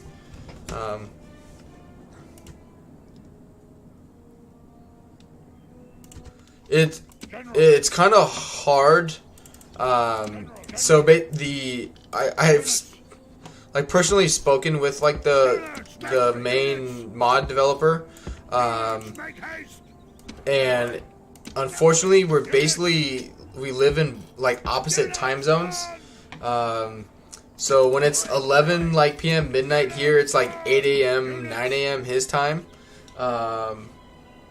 and so it's hard to like have constant conversations with him. He was here a little bit earlier in the stream, and who knows? I have actually a lot of time today to kind of do whatever I want in terms of video games, and so if he's able to get back on later on, he might be able to shed some better light on it. But yeah. But I mean, it's the whole reason why I'm streaming it today. I was gonna stream something else, but earlier in the week, the development team has kind of talked about wanting to get a public release out because I know I've talked about it, but they already have gotten a few patches in, and they kind of want to get the mod out there before they start adding in a bunch of stuff that they have ideas for the mod, like events, new units, factions, that kind of stuff. And so they kind of just want to get the game out there and get it advertised, get it public, get people playing the mod to begin with, and kind of get them hooked. And then, boom, here comes some patches, here comes some updates. And they're unlike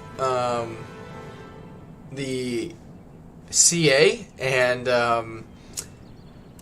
Warhammer 3.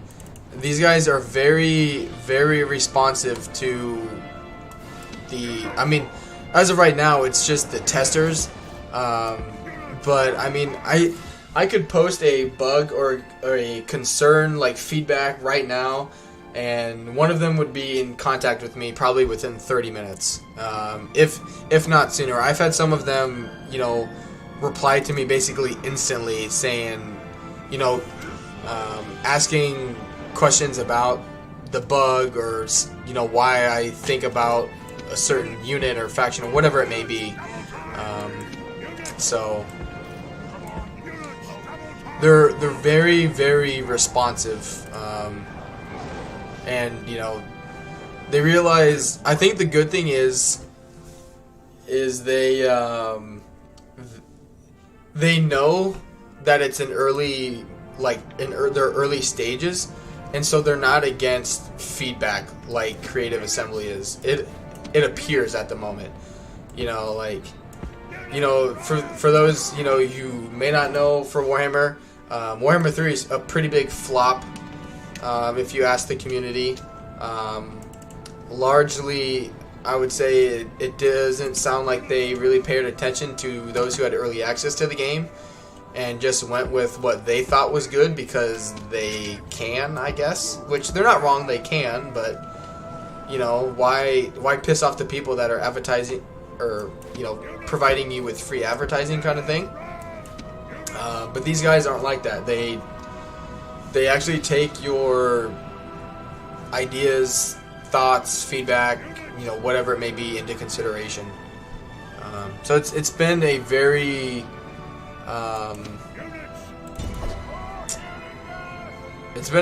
pleasant, testing phase for me anyway. I've really enjoyed being able to test the game and everything that it currently has to offer. Alright, get rid of these guys. Can you play as the Hobbit faction, or are they just units from a bigger faction?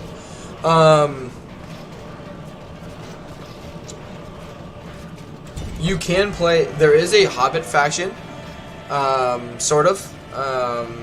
It's called the Free Peoples of Middle Earth, I believe. It's kind of like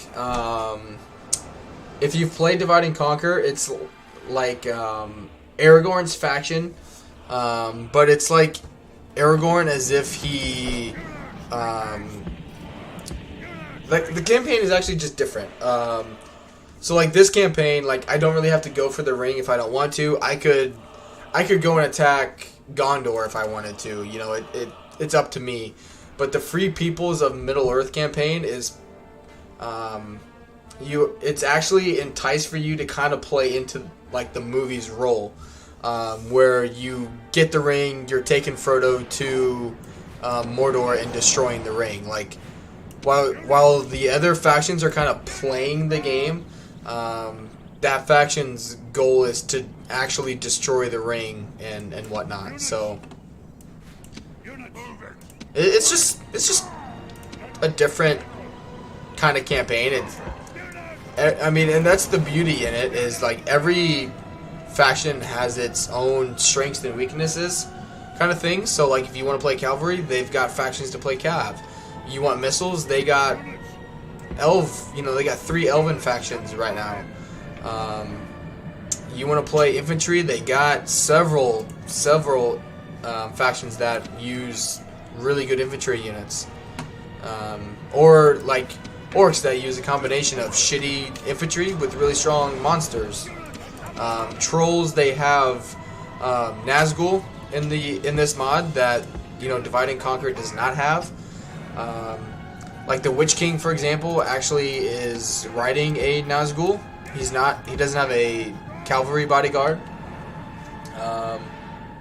Hey, Lily, welcome. Great to see you back in with Lord of the Rings. Yeah, of course, Lord of the Rings.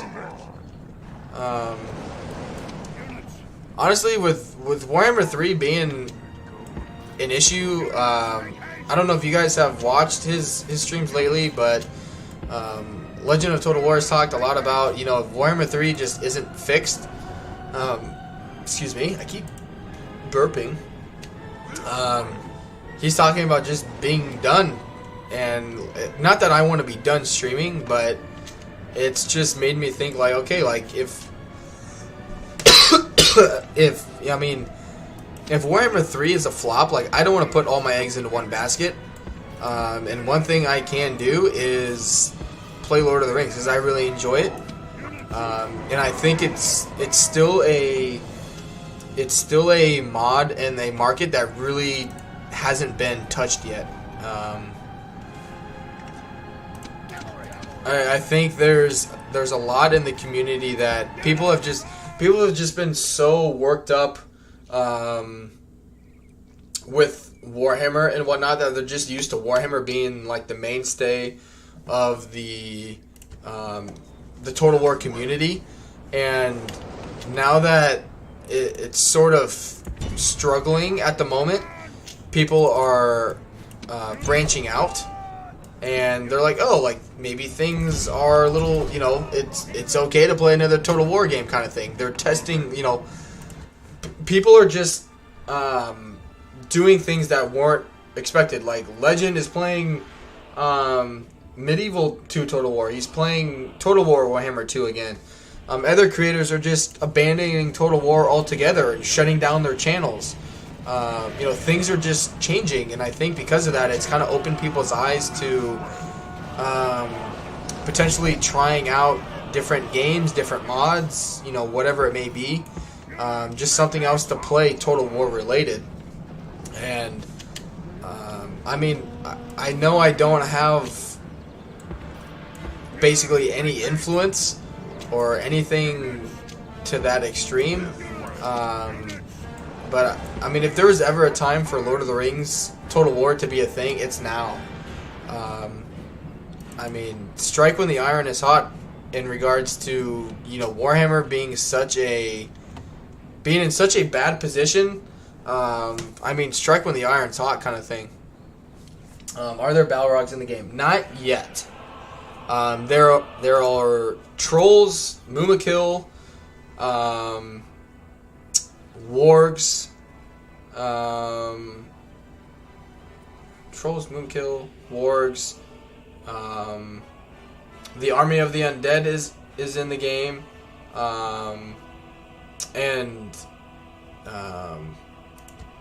yeah, the ring wraiths are in the game already. But as far as I know now, the Balrog is not, just because I think it's something they want to add later on, because right now none of the Dwarven factions are near Moria, like at all. They're not even close to Moria.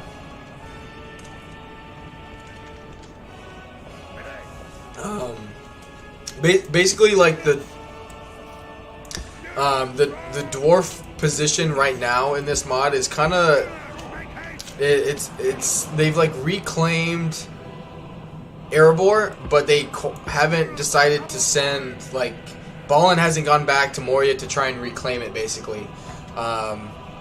So it's just like it's definitely something I think they're going to add in. It's just right now it's not something they've put into the mod.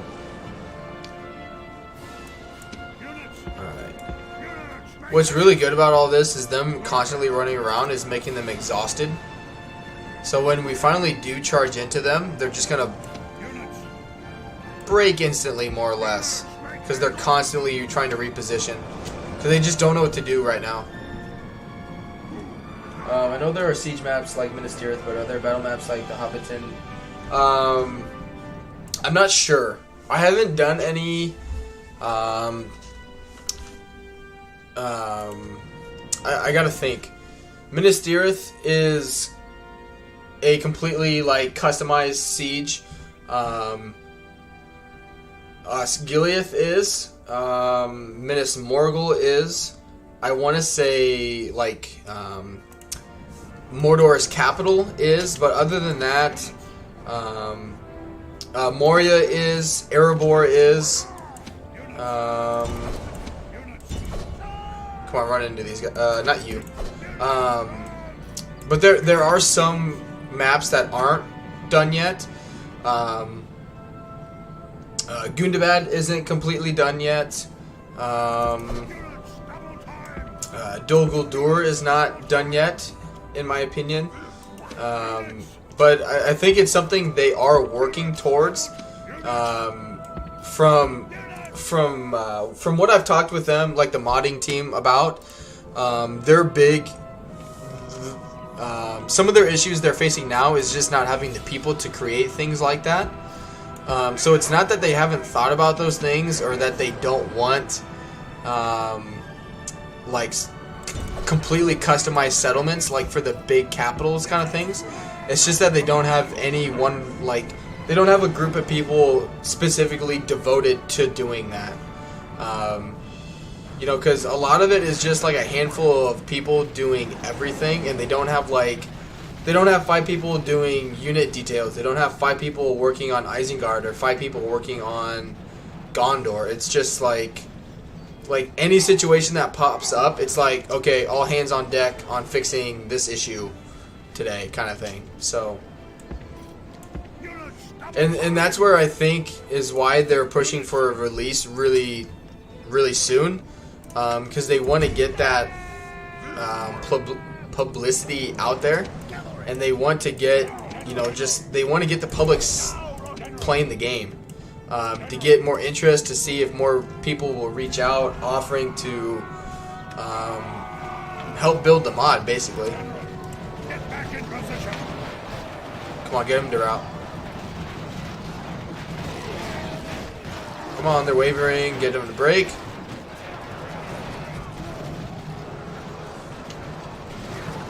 Like I said, I don't need to kill, like, if we just get their army to withdraw, we don't need to, like, route every unit. Because these pikemen are really good. Yep, like this. They're already withdrawing. Okay, good. So that doesn't mean they've we've won the battle, because they will turn around and fight me. Get out of their way.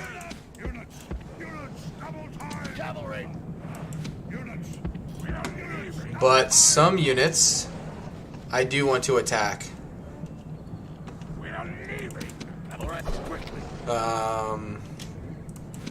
Like these guys.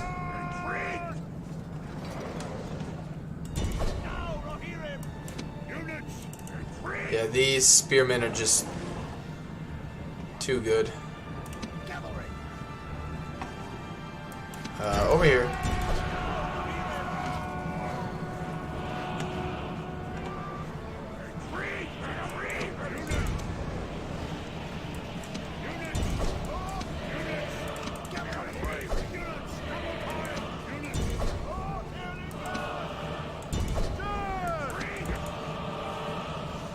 Don't charge headfirst into spearmen. Still not something you can do in this game.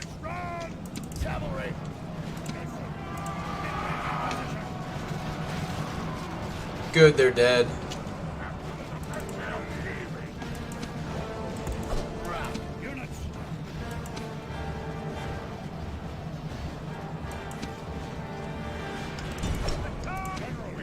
They're heavy enough cavalry, we should be fine to do a charge into them.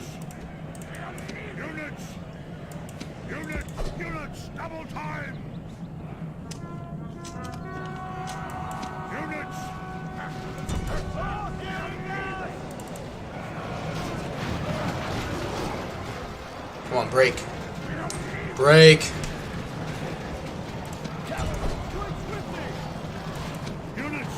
There we go. Good. Missile units. We just got to be careful because these guys charge. They'll throw like one volley and then they'll charge into those guys. Shit. Yeah, don't run into the pikemen. Pikemen are definitely something we just need to avoid. We can handle the spearmen, but pikemen we need to avoid at all costs. For now.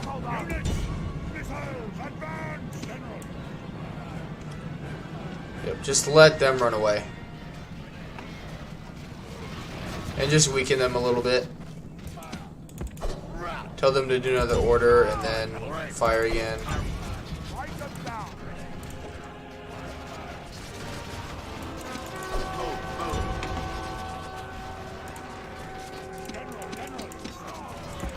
Oh, fuck me. Alright, that works. Enemy army runs. Now hunt them down. Alright, good. Yeah, eat all of them up. How many did we lose? We need fight no more. Yeah, it's pretty good odds. Full flight, and the Not too bad. is yours. Not too bad at all. Good stuff. Okay, so the only important question left is Treebeard in the game? Don't be hasty with your answer. Yes, he is. He's in the game. The Eagles are in the game. Bayorn is in the game. He's actually in the faction of the Free People. Fear us, Lord. Lord. So he may have already been killed. But at the beginning of a campaign, Treebeard is a rebel faction.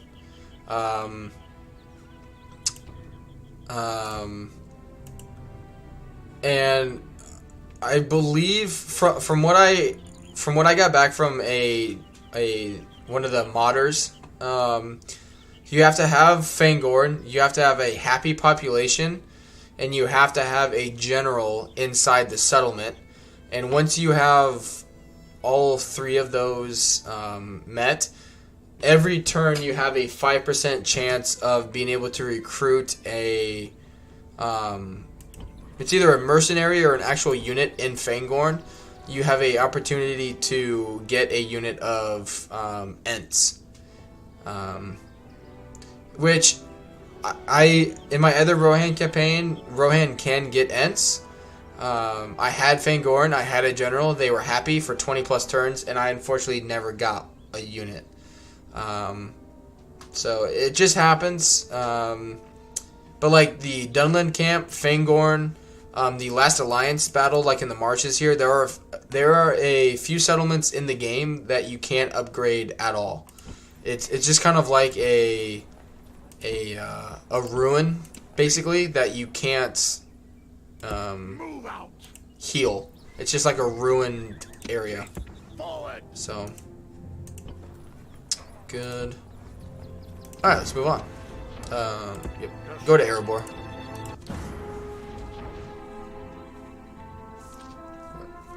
Hey, Wyvern, welcome to the stream. Alright. Okay, they're just sitting there. It's really weird that they're just sitting there. Really weird. Good. I wouldn't actually mind getting some actually more of these, because they throw like an axe before they charge. That's why like the chargers here did so much like initial damage, because they do that attack. Yep, come up here. We might even actually get rid of them, because they're causing negative 73 income here.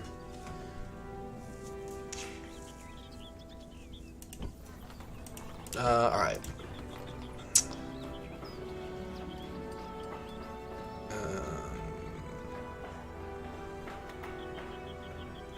Alright, build that just for the public order. Yep, build that for the income and growth. Don't build that one. So one thing is, units get replaced over time. So like this unit here, the Heavy Cavalry Lancers, are the better unit of the Light Lancers. So if I take, so here you notice like I can't recruit the Light Lancers anymore. It's because they've essentially been upgraded in the settlement, but I could take them to like Entwade here and retrain those units. But eventually you'll basically, as Rohan, you'll be able to recruit the high tier units everywhere, and at that point you basically don't have any reason ever to recruit the crappier versions anymore. So the game just kind of they just get rid of them for you, basically. Kind of like in I just think of it like in Rome Total War, once you get the Marius Reforms effect and you can't retrain like the Principes or the Hastii or the Equites or things like that, it's the same kind of idea. Once you kind of get those troops reformed, you can't retrain them at those settlements anymore. So I mean, if you really wanted to keep them, you know, you would just keep like one settlement that has the level 1 stable building kind of thing. But that's just a personal choice. For me, it's worth upgrading it because of the income, the trade income bonus you get. Goes 10 to up to 40%. And I mean, again, your income should be getting better as the game progresses, so you can afford the stronger, more advanced cavalry. Plus, you need them later on. Because Mordor, by like turn 40 or 50, will have... Mordor basically can build camps that allows them to recruit Rune units, Harad units, so they get Mumakil and Rune like infantry really quickly. And unlike Third Aged...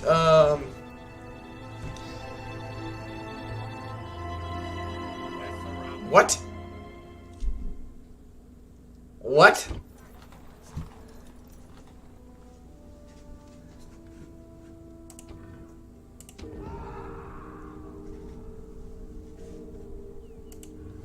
Alright.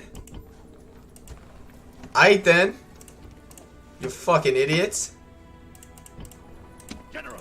Y'all don't want this smoke. Alright. Eomer, you have been upgraded to take down. Ooh, I want some of the archers. Congratulations, you've been tasked with taking down Gondor now. I say that hurt my trade by like $1,000. That's not very nice. See, the game's just like, no, Isengard's just being a bunch of idiots. You need a little challenge in your life. Let's have Gondor betray him. See, now they're already neutral with me. What? How? How'd that happen?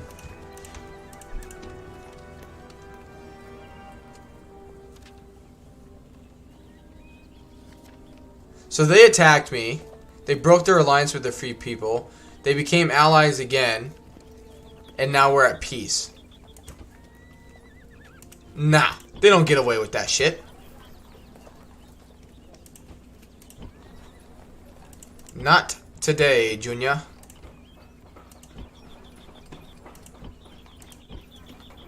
Cavalry. Everyone build cavalry. And spies. General, kill them.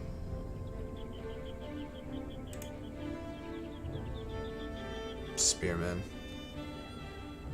It's in my favor. Okay. Fear us. Good. General, march. Orders. That's frustrating. Yes. Move. Yeah, use a missile before charging. That's gonna be good. Gondor's units in this mod are 100 times better than their units in Divide and Conquer. I don't know why in Divide and Conquer their units are, in my opinion, shit. But they are. We're under siege. So yeah, we got some interesting turn of events here. My lord. Yes, master. It's different every time. Orders. This is my fourth or fifth go through as Rohan, and I've never had them. Like, are they just gonna keep constantly declaring war on me? It's like an endless loop. Because, let me guess, I'm still... They're my only allies at the moment. General. Okay. Okay. General. Orders, General. Well, you two are coming over here to negate that threat. Alright. Yes.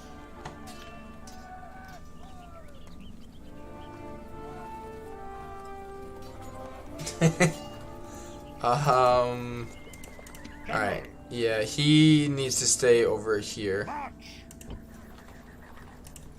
Because Isengard is very much still a real threat.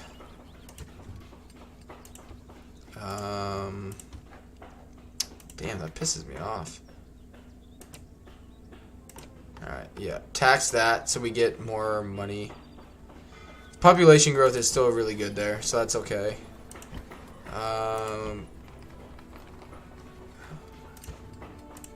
Yep. Trade building there is good. Yep. Archers, please.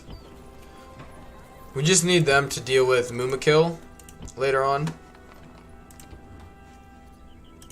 Lord. Moving into position.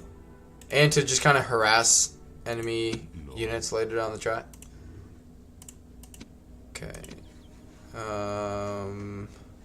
This army is pretty garbage.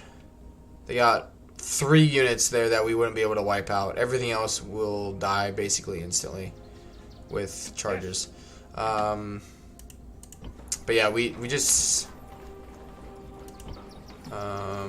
we really need to get more cavalry, like stronger cavalry. Oh, now they're retreating. Oh, see, they don't want that smoke. Orders. Fucking pussies. On my way. Orders. Alright, yep. Let you guys grow.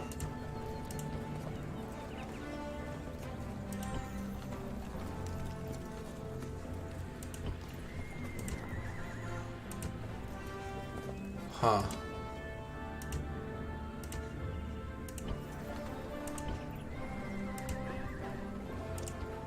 Good, that'll be good for cash. Yep. Yep. Lord?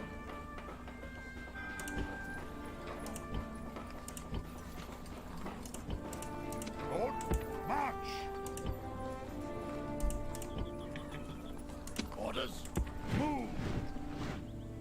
Huh. Why? I don't understand why they would attack me. My lord, at once. Well, I mean, Aragorn's faction just essentially saved me from having to deal with that. Let's train a diplomat and see what the fuck's going on with them. Orders? Yes.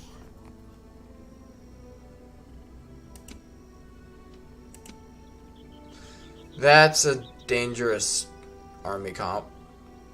Dread guards are really freaking good. That's the army they got a lot of spearmen, a lot of pikemen. General.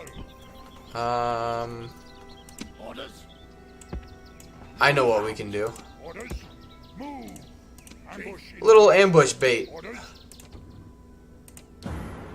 See if they take it.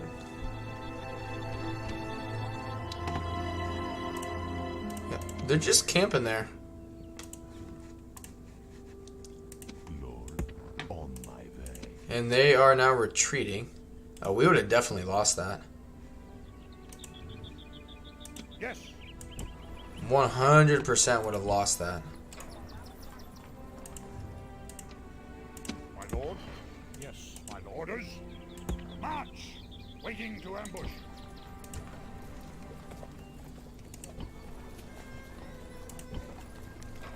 I do love the music. I mean, they just take the music from the movie, but every faction's music is amazing to listen to. Nope, I'm already building something there. Good. Good. Yeah, pretty soon we'll be able to recruit basically higher tier cavalry everywhere. Yep, more money, even if it's a little bit. Lord. Chief. Forward. Yes. Combining troops. Good, we got 2 missile units now. About to get a 3rd. Yes. You can go back in there.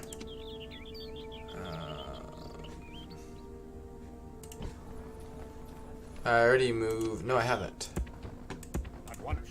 They will hear me out. A most generous proposal. Good.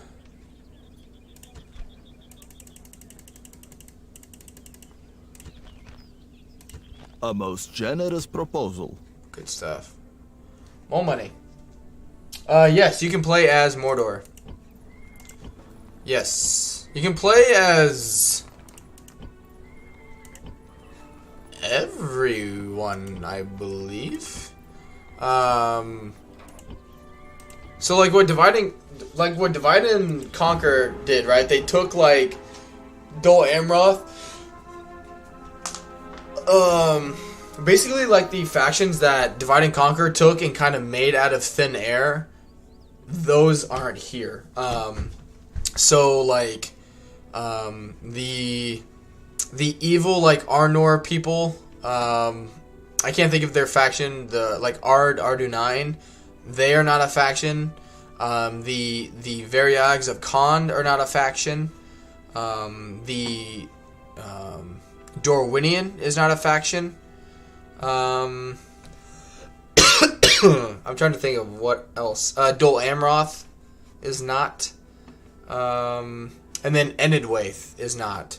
Or else you have... heck, I'll go through... I'll get stuff built here and I'll save it and I'll go back to the menu and I'll show you guys. Yeah, we need some money because we're going to be recruiting some much stronger units here quickly. Bada bing, bada boom.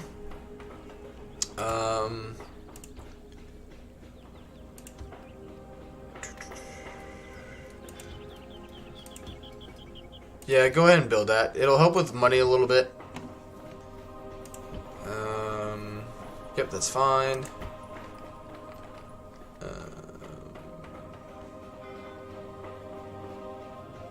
Do money.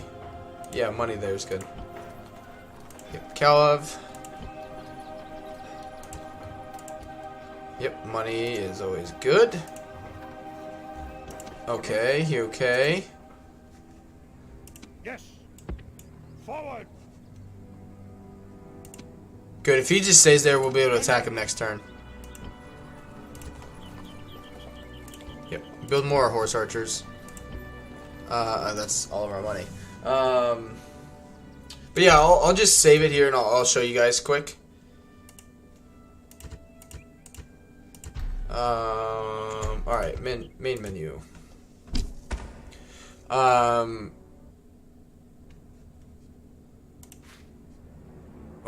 Wuthering, yeah. So yeah, these are all the factions you can play as. So yeah, the Free Peoples of Middle Earth, that is like Aragorn's faction. There is like a brief description of like what you try to do. So you have like basically Eredor, this like that province here. Gondor, you have Rohan, you know, who we're playing as. You have Mordor. Oh, and Dol Guldur is not a separate faction. Mordor has Mordor and Dol Guldur. Isengard, you have the Rabbles of Orcs, or the Orcs of the Misty Mountains. You have Gundabad. Rune is this giant area. Harad, or the Haradrim. You have the Noldor Elves, so you have Elrond and Rivendell. You have the Galadrim, or Lothlorien. Sylvan, or like Thranduil's Halls, like Legolas and his dad are here. And then you have Erebor. You have the Iron Hills. And then the Dwarves of Ered Luin. Dale. And the Dunlendings. So you have a pretty wide variety of factions to play as. And I mean, the good thing is, like, every faction that is here now is going to be, you know, I know they're like they don't have a, oh, the game just crashed again. They don't have like a specific like unit modders, you know, so they don't have don't worry about sending the report now. They just don't, you know, they don't have a large modding team. But they are wanting to add like extra units and potentially some factions into the game. Sauron is a single entity. But there are several things. There are several like lords that you have to, which I don't know. It's one thing I don't know about the game. There are certain units that you have to do a certain event for them to move. Saruman is one. Sauron, the Army of the Dead, which I believe the Army of the Dead, you just have to take Aragorn there, and it unlocks them for a certain amount of time. But like, so that's why like Saruman, even as the AI, he's like locked there. So basically, he has like a negative like 200% movement trait at the moment. I don't know what you have to do to unlock him. It's one thing I have given feedback on, is there isn't a great detail into things like that. So like here you have the dead men, right? You know, they're not like they're not as OP as they are in Divide and Conquer, and that's okay in my opinion. But like, but yes, Sauron is in Mordor, but he's like locked there. Saruman is locked. Elrond is locked in Rivendell. The Lothlorian chick, Lady Galadriel, is locked. And as far as I know, all of them can be unlocked. Like, there's an event or you do something to basically get rid of that negative 200% trait. But they just don't explain how to do it. And it is something I've brought up to their attention. In regards to kind of doing like what Divide and Conquer has done, where if you start up anytime you start up a campaign in Divide and Conquer, there is like a welcome to, Third Age Divide and Conquer kind of script that gives you general information on the game, the mod, like things you can expect. Oh boy. And so I've talked to them, and I think they are planning on doing that, where they'll have a little script like that explaining. So if you play as Isengard, a script will pop up telling you, like, okay, Saruman is stuck here because of this reason. To get him unstuck, you have to do this kind of thing. It's just not something they've done as of now, but it's something they plan on doing. Good. Alright, send you up that way. And I'm kind of torn between the Helmingus. Like, stat wise they are better. But they don't have a spear, they have a sword. And they just don't seem to have that punch that the heavy lancers do. Plus it's 110 versus 86 units. So it's just they're not bad. They're good heavy cavalry. They're just, in my opinion, not as good as the lancers. Okay, good. You've been upgraded. So build that. That is a problem.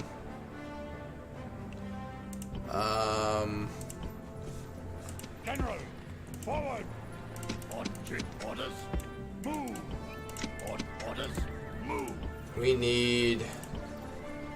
This is what they did in my last camp. This is what I mean. I talked about it earlier. Well, they'll send like an army or two to kind of like flirt with the idea of attacking you.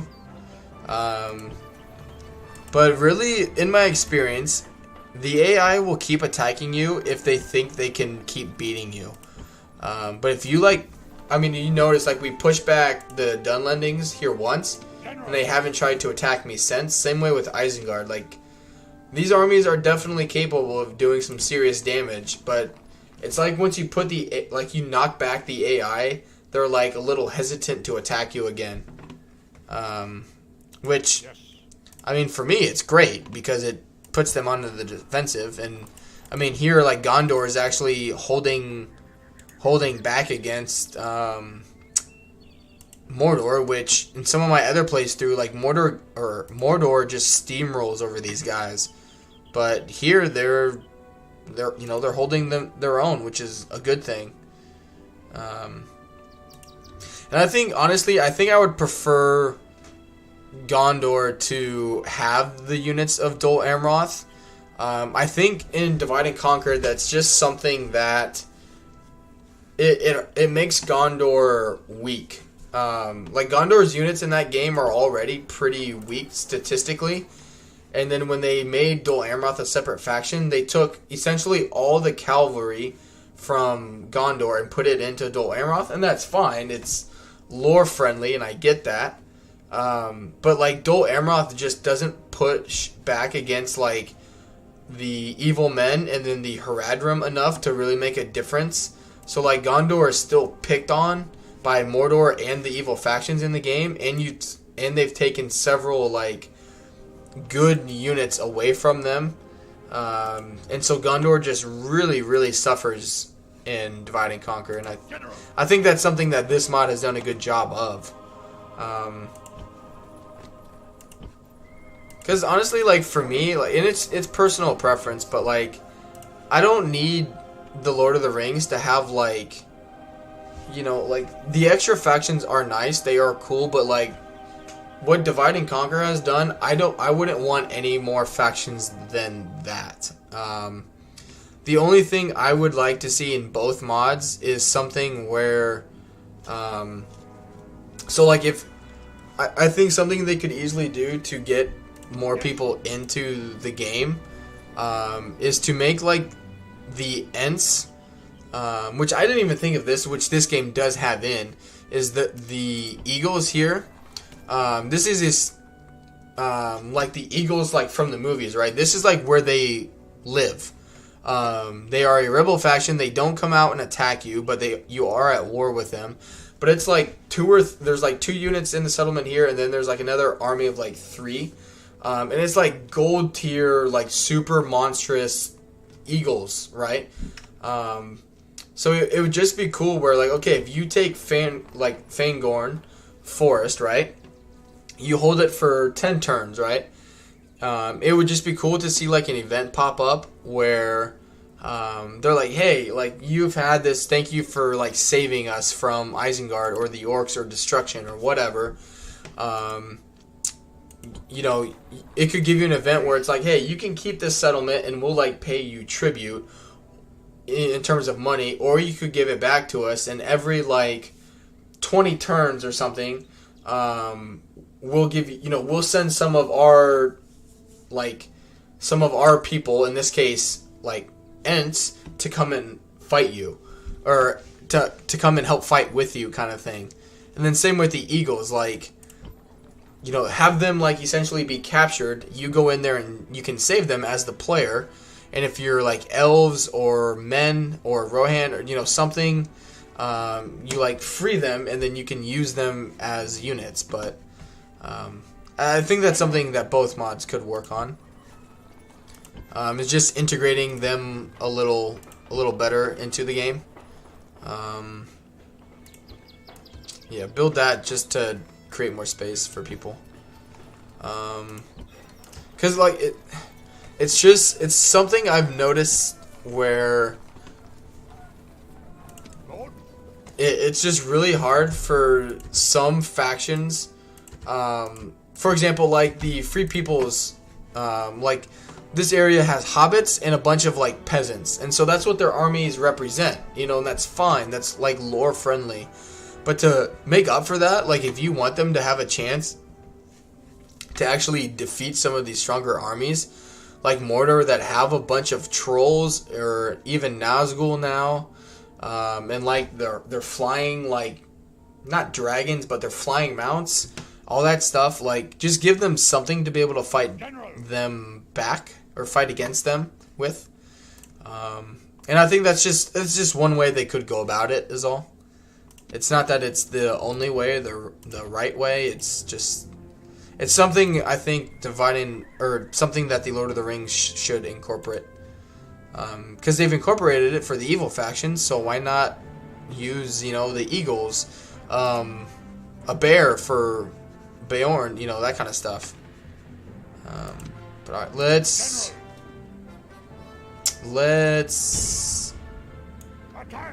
fight this. Okay.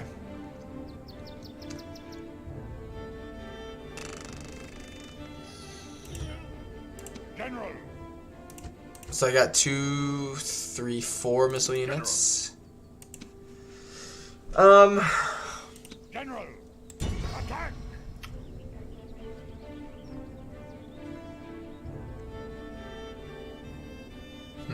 Yeah, we'll be fine.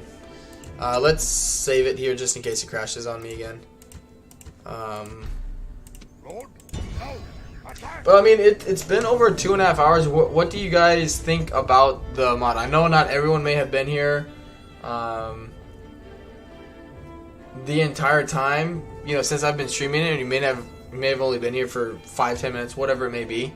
But I want to know your guys' feedback on it too, because I mean, I do have a good amount of time today to stream, and if you guys are kind of like meh about the mod, like I'm still gonna stream it, I'm still gonna play it in my own time, but like for right now, I mean, I can,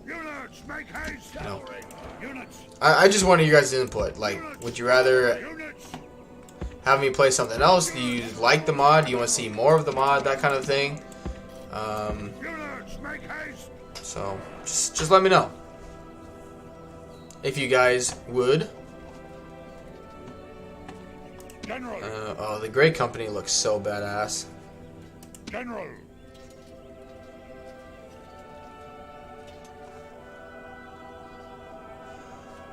Hmm.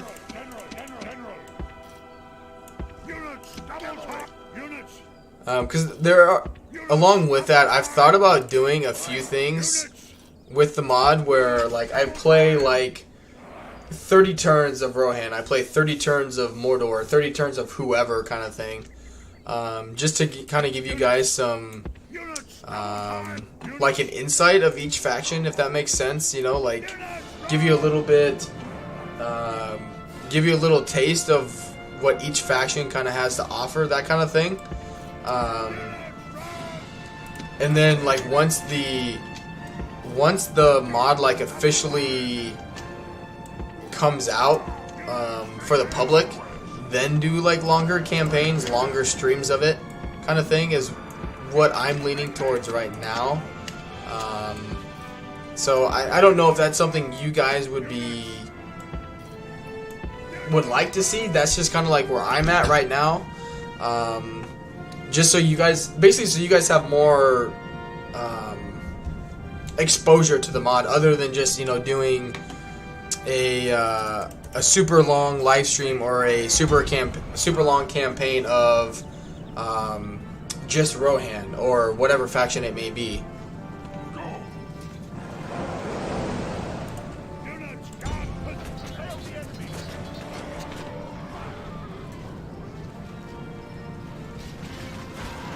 Get wrecked. Yeah, ideally, I want to get armies full of the Knights of Rohan because they hit the hardest.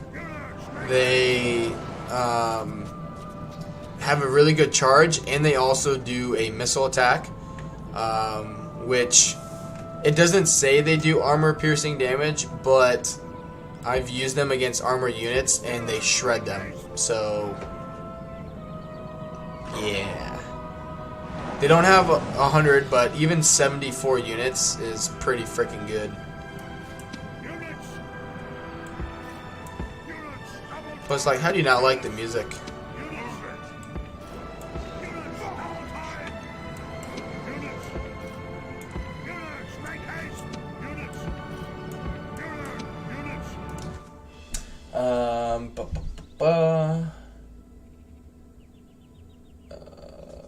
Lily says, I'm really liking the mod. To be honest, though, you could play the music, and I'd be happy. Not says, I like the mod. I'd like to see some other faction units. Also, I'd love to see some of the armies. Yeah, okay. Well,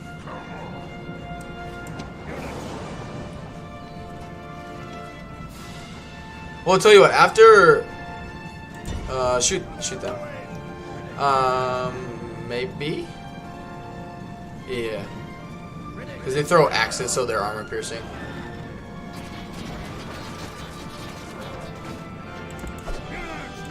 I can just, if you guys want, I can just go in like to custom battles and select a few factions and show you them from there. Just because like it does take a good amount of time to get into the later, like even though you don't have the barracks event, like you do in Divide and Conquer, you still can't just like rush your military in the game, if that makes sense.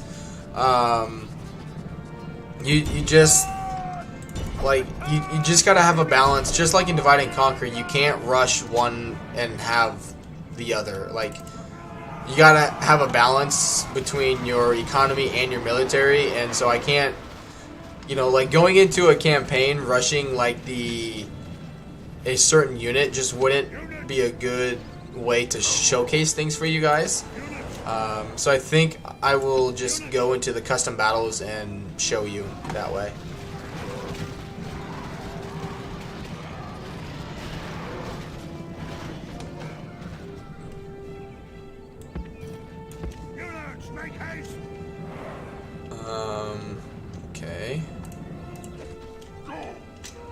retreating? No. You guys can wreck them.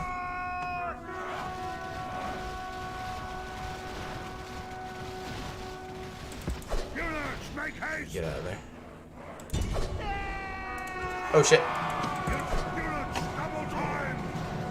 Good, you're dead.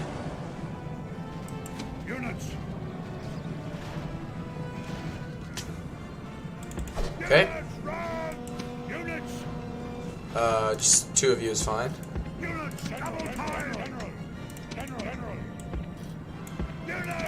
I want to get rid of the Dread Guards, because those guys are really good.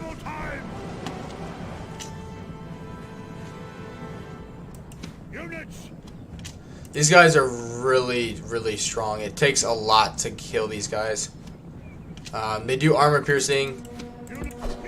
Nope, go that way. Shit, shit, shit, shit. Yeah, they're gonna take a little bit of damage.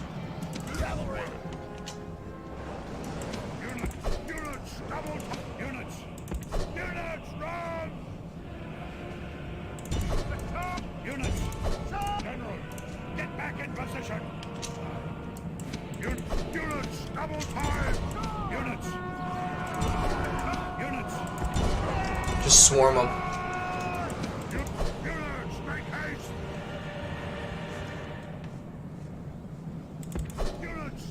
And now a charger.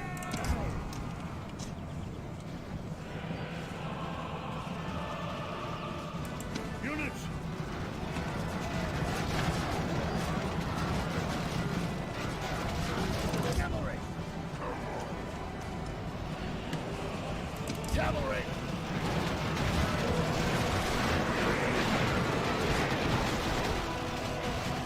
Good.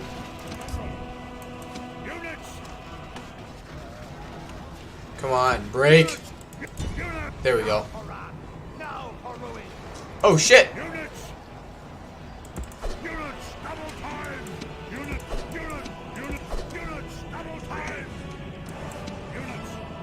Alright, they're retreating.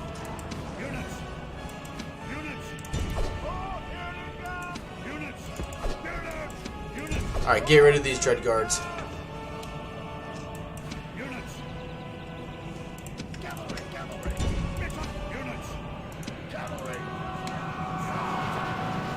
Yeah, these guys can basically absorb a lot of fucking damage, unfortunately. So we need to be careful. Because these guys are very strong.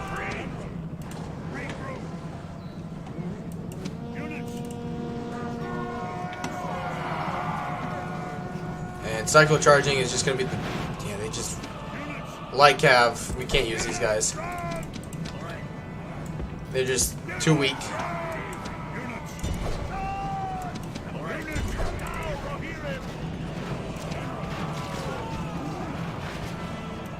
That and they do armor piercing, like they're just really fucking good.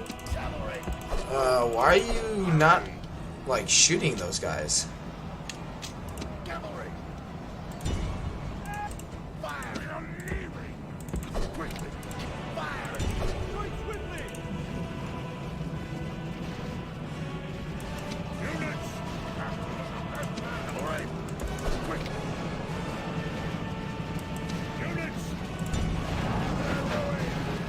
Shaken.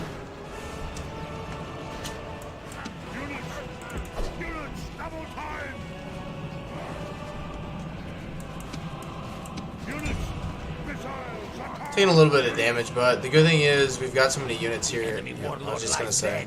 Now he can drink with his ancestors and watch his warriors flee. Yeah, unfortunately it wasn't a general. But that's okay. Make haste!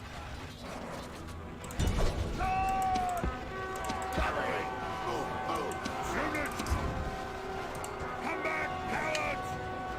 Orders completed. Yeah, that's fine. Alright.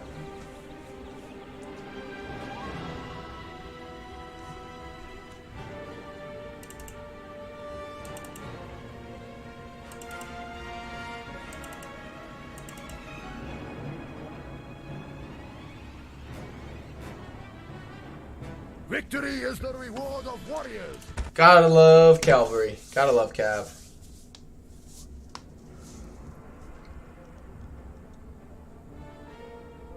But I'll tell you what I'll do. So 2 hours and 42 minutes. Okay. I'm not gonna like stop the stream. Yes, they do have Felbeasts. I'll show you here in a moment. I'm not gonna end the stream or anything or start a new one. But once I end the stream today, I'm just gonna put a timestamp, and then like tomorrow, I'm going to like on Discords and whatnot. I'll re-promote the video and just kind of at like the 2 hour and 45 minute mark, I'll be like showcasing, you know, just units, that kind of stuff. But I do hope you guys enjoyed like the actual campaign side of things a little bit. You know, in terms of like watching how, you know, buildings, money, units, all that kind of stuff goes. I hope you did enjoy that. And yeah, let's go into the custom battles. Alright, so yeah, there are the Mumakil. Mordor has Felbeasts, Wargs, Cave Trolls, Attack, Battle Trolls, Witch Kings, Sauron, like, you guys name it.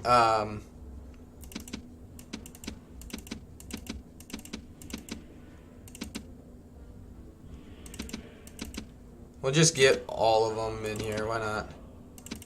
We'll get just their better units in here as well. Their lower tier stuff, like, it's not bad looking, really. Okay.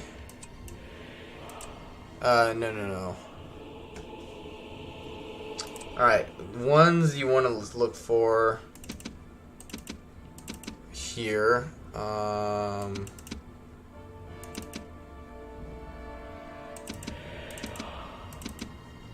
Good. Free people. So yeah, this is the free people's roster. Like low tier peasants. But their big things are their heroes, like 5 hit points, 9. You have Boromir, like their lords and whatnot are what make them. Gondor has some pretty good things as well. The dwarves roster is, in which I've talked to the modders, and I think the dwarves may be one of the first rosters they look at. It's just really basic, really just, like, they're really strong, don't get me wrong. The dwarves arguably have some of the strongest, like, armies in the game just due to their stats. But they just don't have variety. They have axemen, they have spears, and they have swordsmen, basically, and that's it. The artillery is not very good. It takes 6 turns to recruit. It's very expensive, and they are inaccurate as hell. I've brought that up to their attention as well. I don't know if they plan on changing that in the future. But I wouldn't recommend using dwarven artillery in the mod.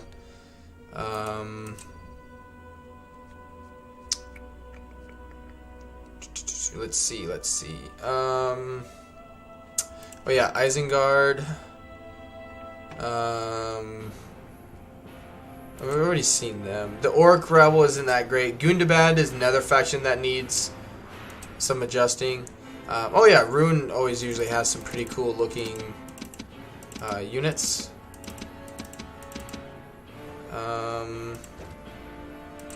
The elves do as well.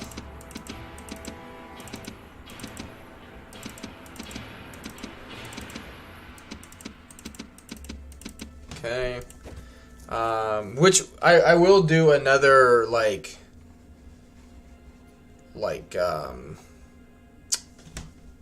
custom battle thing. Obviously I can't fit every unit, but so the thing is, so you have the dwarves here, right? Every dwarf faction is the same other than like 1 or 2 units. So like the Iron Hills has Gimli. Erostu, the exact same thing as the dwarves of Ered Luin. Erebor has Dane, Ironfoot, and that's it. There's just no difference among the Dwarven rosters. You can't play as this faction. This is for historical battles. This is like Isildur and Elendil, you know, like Aragorn's family. I'm not going to showcase the Dunlendings. They're just, like, who cares? Like, they're just not good. I won't plan on playing on them for a long, long time. Dale's okay. They got some good units. Nothing like, oh my god, outstanding kind of thing, but alright, we got Harad. We showcased Rohan today. Oh, I'll show you the Ents, I guess. Aragorn, Boromir. I can do that here.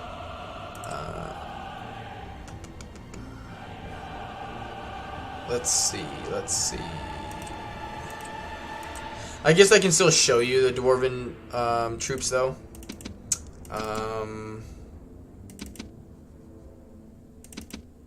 They are still really cool, don't get me wrong. Like, I say there's not much variety, but the Dwarven units still look pretty cool.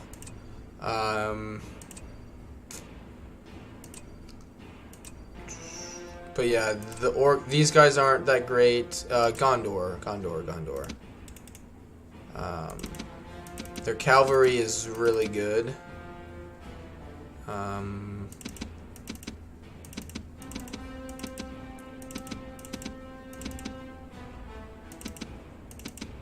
Alright. And we'll just start it and pause it.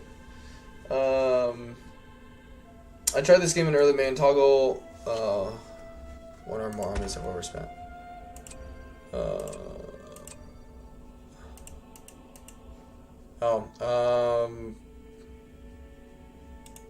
Alright.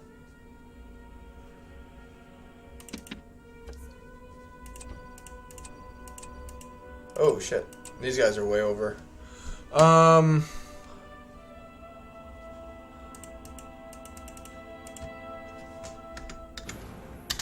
There. Now we're fine. I've just had bad experience. Like, I've had the Fog of War work in some cases, and then I'll use it again. Like, I used it. Each army was used. Oh. Ooh, I'll showcase the Galadrim. These guys are pretty cool looking too.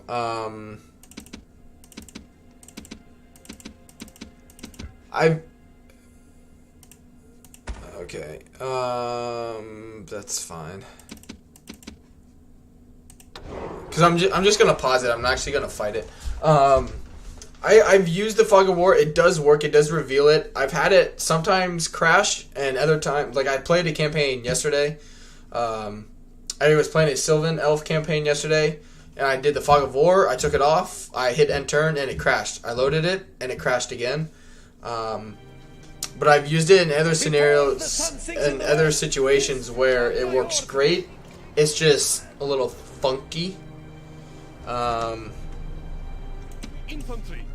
But yeah, so here's... Yeah. So yeah, like 2 hours and 50 minutes in is where I'll put the timestamp. So yeah, here are the Mumakil. They're very squishy. They're really good, don't get me wrong. But... And there are two different versions. You have Mumakil and Greater Mumakil. They look the same, just one is a little stronger in terms of stats, I believe. Hurry with all haste. Yeah, it's just a little bit in stats. But They're just very squishy, obviously due to their size. They do tons of damage, but you just have to constantly be telling them to like run through units. Which some people won't mind doing that because it is fun to see them just wreck through things. But for me, like, I don't want to have to focus on one unit the whole time. Constantly telling it to like run back and forth the entire map. Because like elephants in Rome, they do get tired. They can like run amok. And it's very difficult to basically get them to stop rampaging. It's very, very difficult for them to stop. But I mean, they've done a really good job with it in terms of the details, the attack animations. All of it's really cool. Here, I'll take maybe. Infantry, on our way.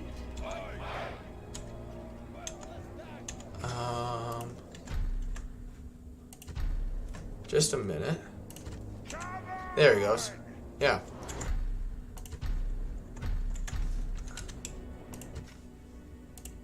Alright, there we go. So yeah, this is just like a dagger, you know, kind of like two-wheeled dagger unit. I haven't played as Harad yet. But I mean, this is what I mean, like when I'm looking at units, like the amount of detail like in this mod already compared to Divide and Conquer. I think these guys are just ahead of, you know, in terms of like where they're at with the mod, they're just like ahead of their time, I guess. There's just a lot to like, you know. There really is. I think it's a really well done mod for where it's at. Like here you can even see like this is the Ardu 9 like image. I think like their banner. It's just put into this army is all. This is everyone against Gondor's forces. And whatnot. But, I mean, I know I'm going fast. I know Mordor is going to be the one to see. But, I mean, it's just the general, like, look of units is really cool. They've done a really, really good job. Like, outstanding job.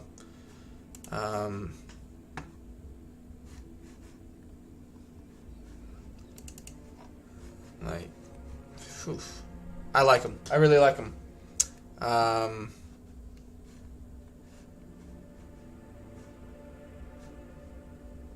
And who knows? Maybe we'll get the Mumakil to come over here and charge. And you know, if they die, they die. I don't care. But it's just to show you guys stuff. I think this is Dale's. Yeah. So, I haven't played as Dale yet. I've played as elves, dwarves, men, and orcs. Haven't played as... I know dwarves or Dale is men. But I don't really consider Dale to be like a main faction. So it's just not something I focused on right away. I don't think if people get this mod, they're not going to be like, oh fuck, I'm playing Dale right away. You know what I mean? It's just not going to be something they're coming after. But I'm going to save Mordor for last if you guys are wondering. But this is the Galadrim. One of my favorite factions so far. Not only for the Ents that you can see here. I know they're not the perfectly like looking model unit, but I'll hit play and you can see their animation. But just the Galadrim like units, like elven units in general, just look really freaking cool. Plus the banners are all really well done. I know that's minor, but it's just really, really cool. Who are... Oh, these are the... This is Elrond's faction.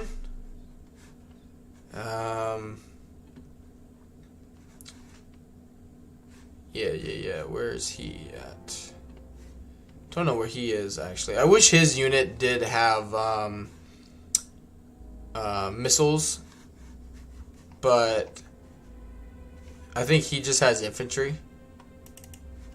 I think. I could be wrong. That might be him there, actually. I'm not sure, but his faction I haven't played with yet. Oh yeah, here are the free people. So you have Aragorn, or Strider, Boromir, bunch of hobbits with Frodo, Sam, and Gollum. Gandalf, which he does shoot a missile unit, and then more Ents. Oh, and the dwarves. So yeah, I mean the dwarves are pretty badass. Basically, dwarves like melee infantry, throw them into a fight, hit triple speed, let them wreck anything that they come into contact with. They are really, really freaking strong in melee. I don't know. Even their low tier infantry are pretty freaking strong, which are the Dwarven Enforcers are fairly like mid tier. Old Guards are like their strongest units. Vanguards you'll have a lot in their armies, and their attack is like 8 and 29 defense. Like their morale, you know, being dwarves, their morale is super high, and they just don't die. They don't die. They block a bunch of attacks. There's Gimli.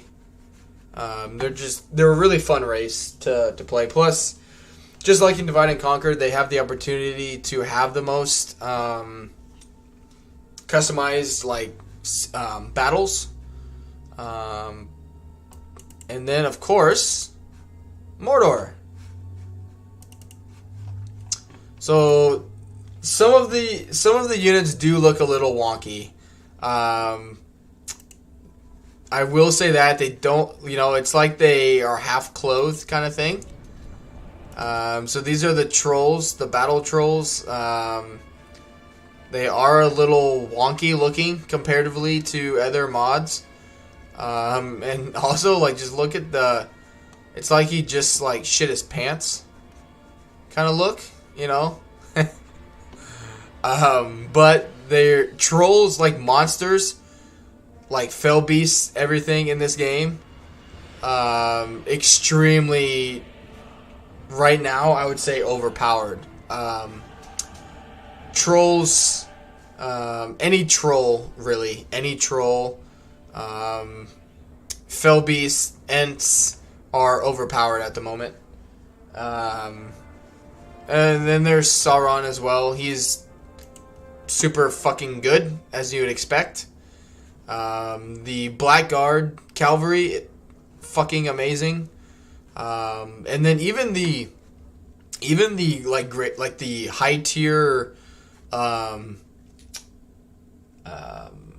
orc units for Mordor have like 12 attack and like 20 plus defense, which is insane in this game. So I mean, highly powerful units. So yeah. The one thing is though, the fell beasts, they do work. They don't glitch out the game. But yeah, look how fast the Mumakil go. But the Nazgul, their like unit card that they are replacing is a cavalry unit.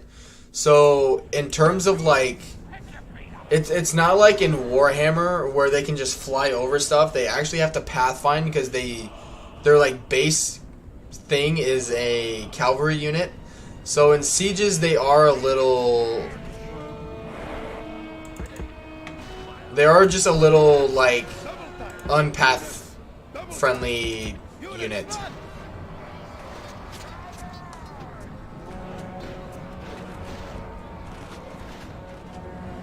But yeah, the thing here too is you can see their health. They're just really squishy. They're so big, and like when a battle is going on, like for me, like when I tell them to attack, and I don't know why it's this color. But like I want to see the animations, right? But like listen to the Heradrum like horn, like I love that stuff. But like for me, like I want to see the animation kind of things, right? Like I don't want to have to constantly be telling them to move, that kind of thing. Which you're never gonna have a situation where you have 8 armies, you know, coming to attack one. So you're constantly gonna have to be micromanaging things.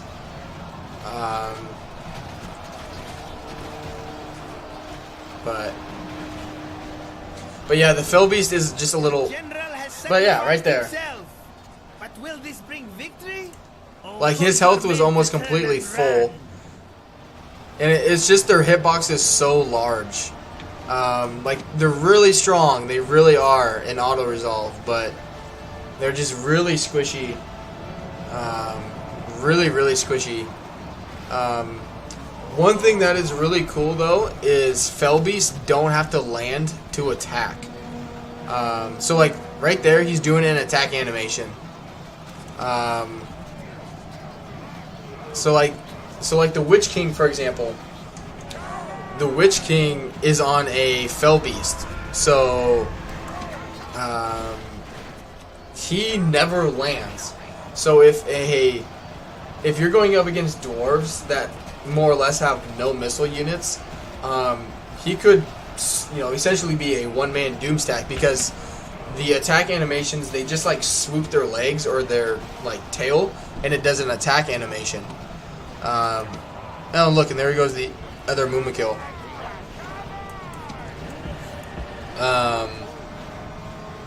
But so yeah, I mean it's just something to think about.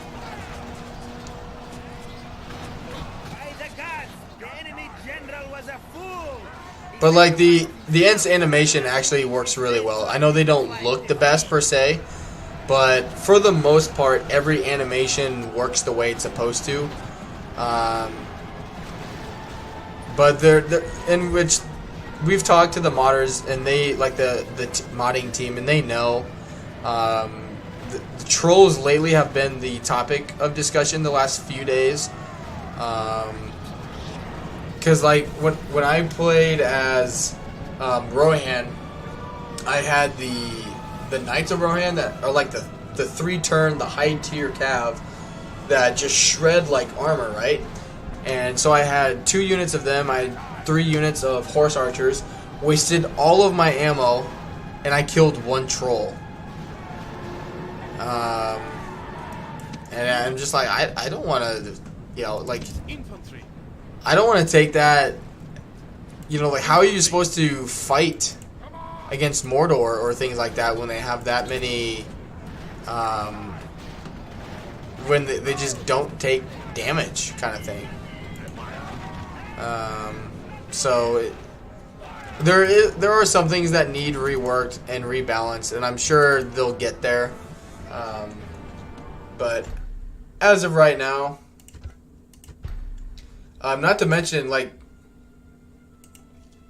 36 Mumakil, and then he died. And in the game, like Mumakil are not cheap, and they're not cheap, and they take forever to recruit because they're supposed to be this like game-changing unit, and they just don't stack up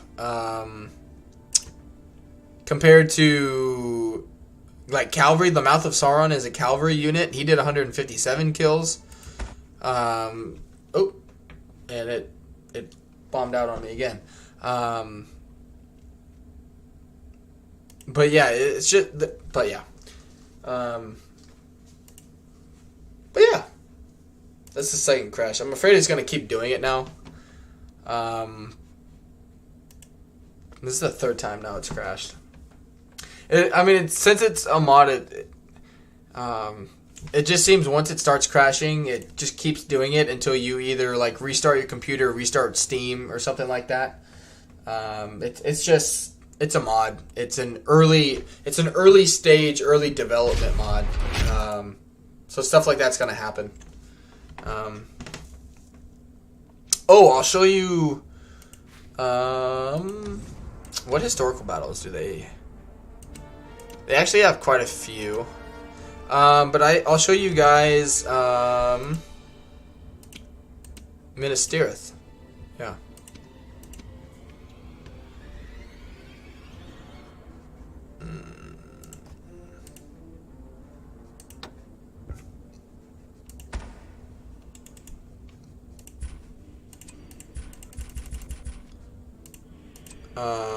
Yeah, you ain't getting that. It's more about just the actual map itself.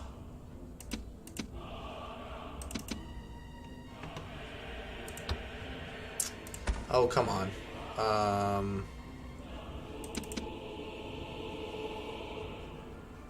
Where...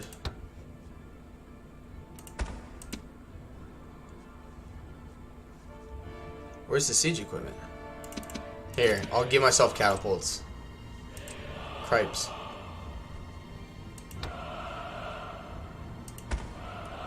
Okay.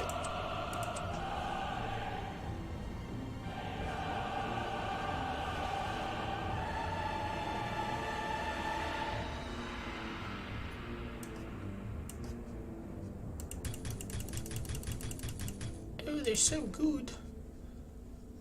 What am I missing?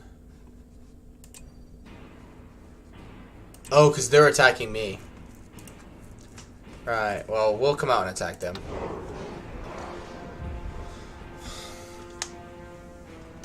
I would say Mordor and dwarves are like, the dwarves have the quickest potential to be the strongest race in the game. Just because their armor and how much damage they can dish out. But if you get the Mordor's faction, like their economy and their buildings built, and you get them rolling, Mordor is also very next to untouchable. Trying to show you guys Minas Tirith, maybe. But yeah, it's a little more condensed compared to the Divide and Conquer one. But what's cool is the AI still has to they still have to come all the way up here. Like, it's still pretty freaking cool. And they still have to come all the way up here to take, they even have the white tree up here. Like, it's all very well done. The Plantier is up here. It's all really very well done. And that's why, like, when Gundabad and, like, Dol Guldur, those settlements aren't done, I don't have any, like, worry because of settlements that are already done. They just haven't had time to put more time and effort into it. So I'm just like, yeah, like, it'll get there kind of thing, like I'm not worried about it in the slightest.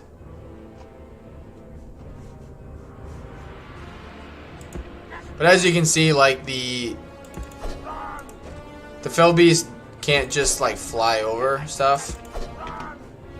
He actually has to wait for the gate to shut. But I can actually show you guys here, too. What I mean, I'll have him come fight this unit, and he shouldn't take any damage.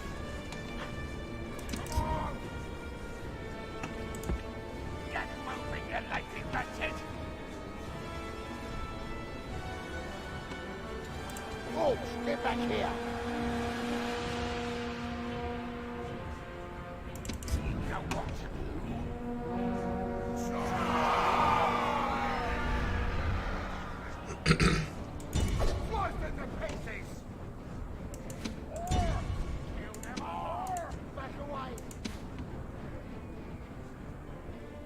$141. Which, because he doesn't land, like, the animations are kind of difficult for it to hit.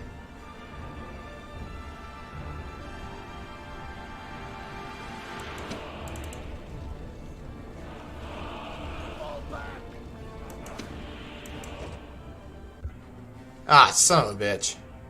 I'll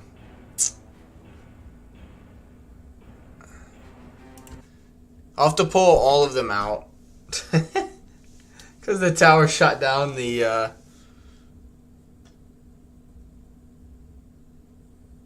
I know what, I can just give them like 8 siege rams. It'll be fine. You orcs! Get moving, you lightning wretches! Move your stinking hides! Alright, run! Alright, move your stinking hides! Get moving, you lightning wretches! Slay them all! Get moving! Get going! You know what to do. Slay them all! Or get moving, you lightning wretches! Moving!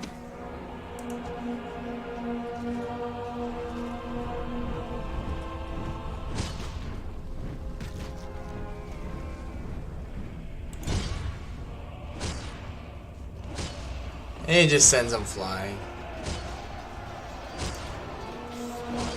Maggots!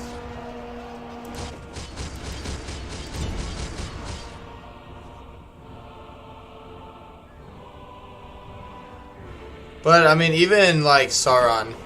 Oh, did he die? Yep, he already died. See, like... Some things just don't make sense. Like, he hasn't killed a single thing yet, but, like...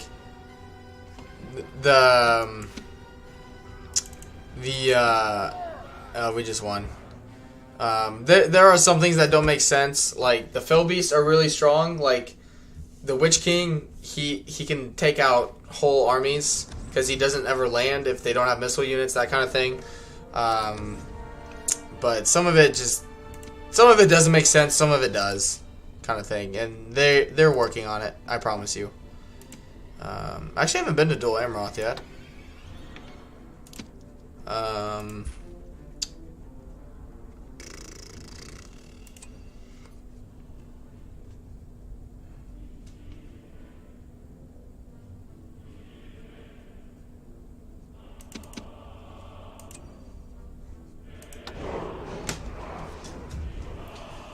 But I think after this, I'll probably wrap it up. I don't know. Not streaming in 2 weeks. I'm just over 3 hours in, and I'm kind of exhausted. And I mean, depending on what you guys think, either on Discord or at the end of the stream, I can do another campaign sometime. Await my orders! Run! Okay, so this is Dol Amroth. That's kind of cool, actually. Hurry! Yeah, that's really cool. Oh, we would win this.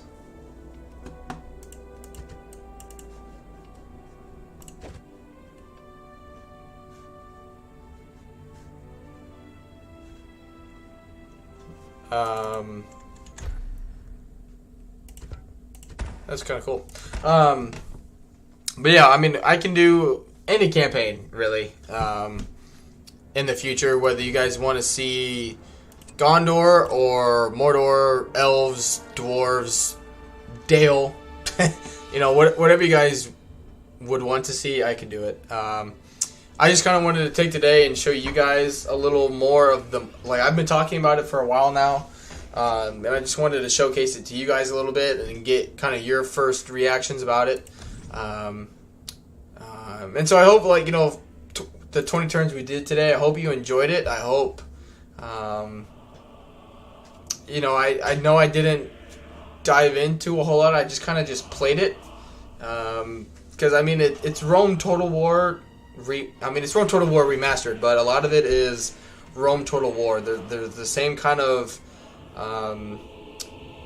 campaign type, you know, movement mechanics, all that kind of stuff. So it's just with Lord of the Rings kind of stuff. So again, on Discord, if you guys have any questions about it, any factions,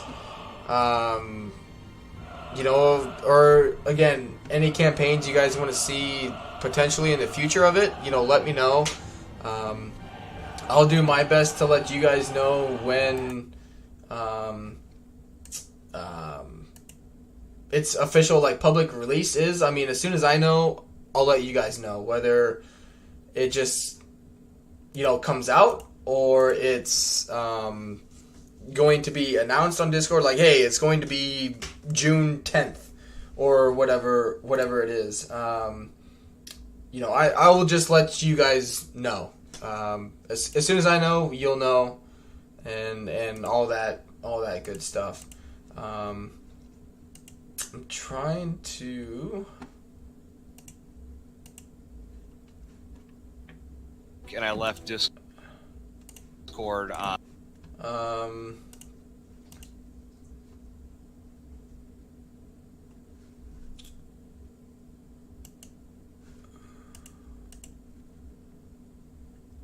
Alright, good stuff. Alright. So yeah, let me pop a link to my Discord. For those of you who are not a part of it and you'd like to be, it's mainly just where I use, or the platform I use to be able to let you guys know when I will be streaming and whatnot, because I can't make announcements on YouTube. So that is a link to my Discord for anyone new. I'll just pin it on the top there as well. So yeah, I hope you guys enjoyed it. I know this is not typically how a live stream will go. I won't play a few hours and then showcase other things. I'll pick a faction and we'll play it for X amount of hours. And yeah, now that I've gotten some rest and some kind of time away just to get through work and everything, I do plan on being back, more often. And I can put up polls or whatever will be the easiest way basically to get your guys' feedback and answers and whatnot. So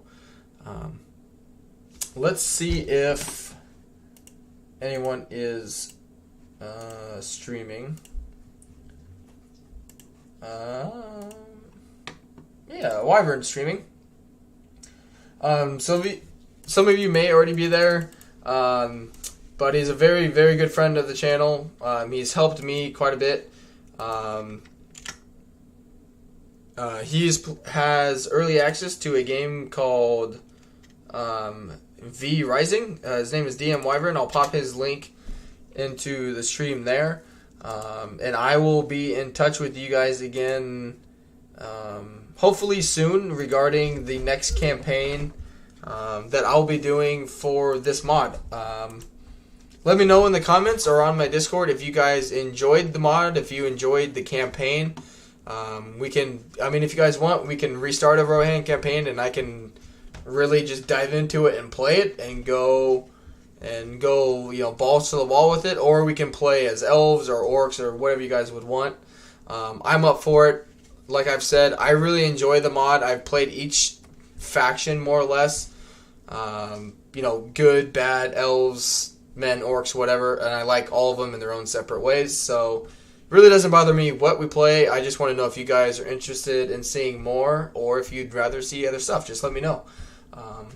And until then, I will see you guys later. Hope you have a good rest of your weekend. And, see you guys again soon.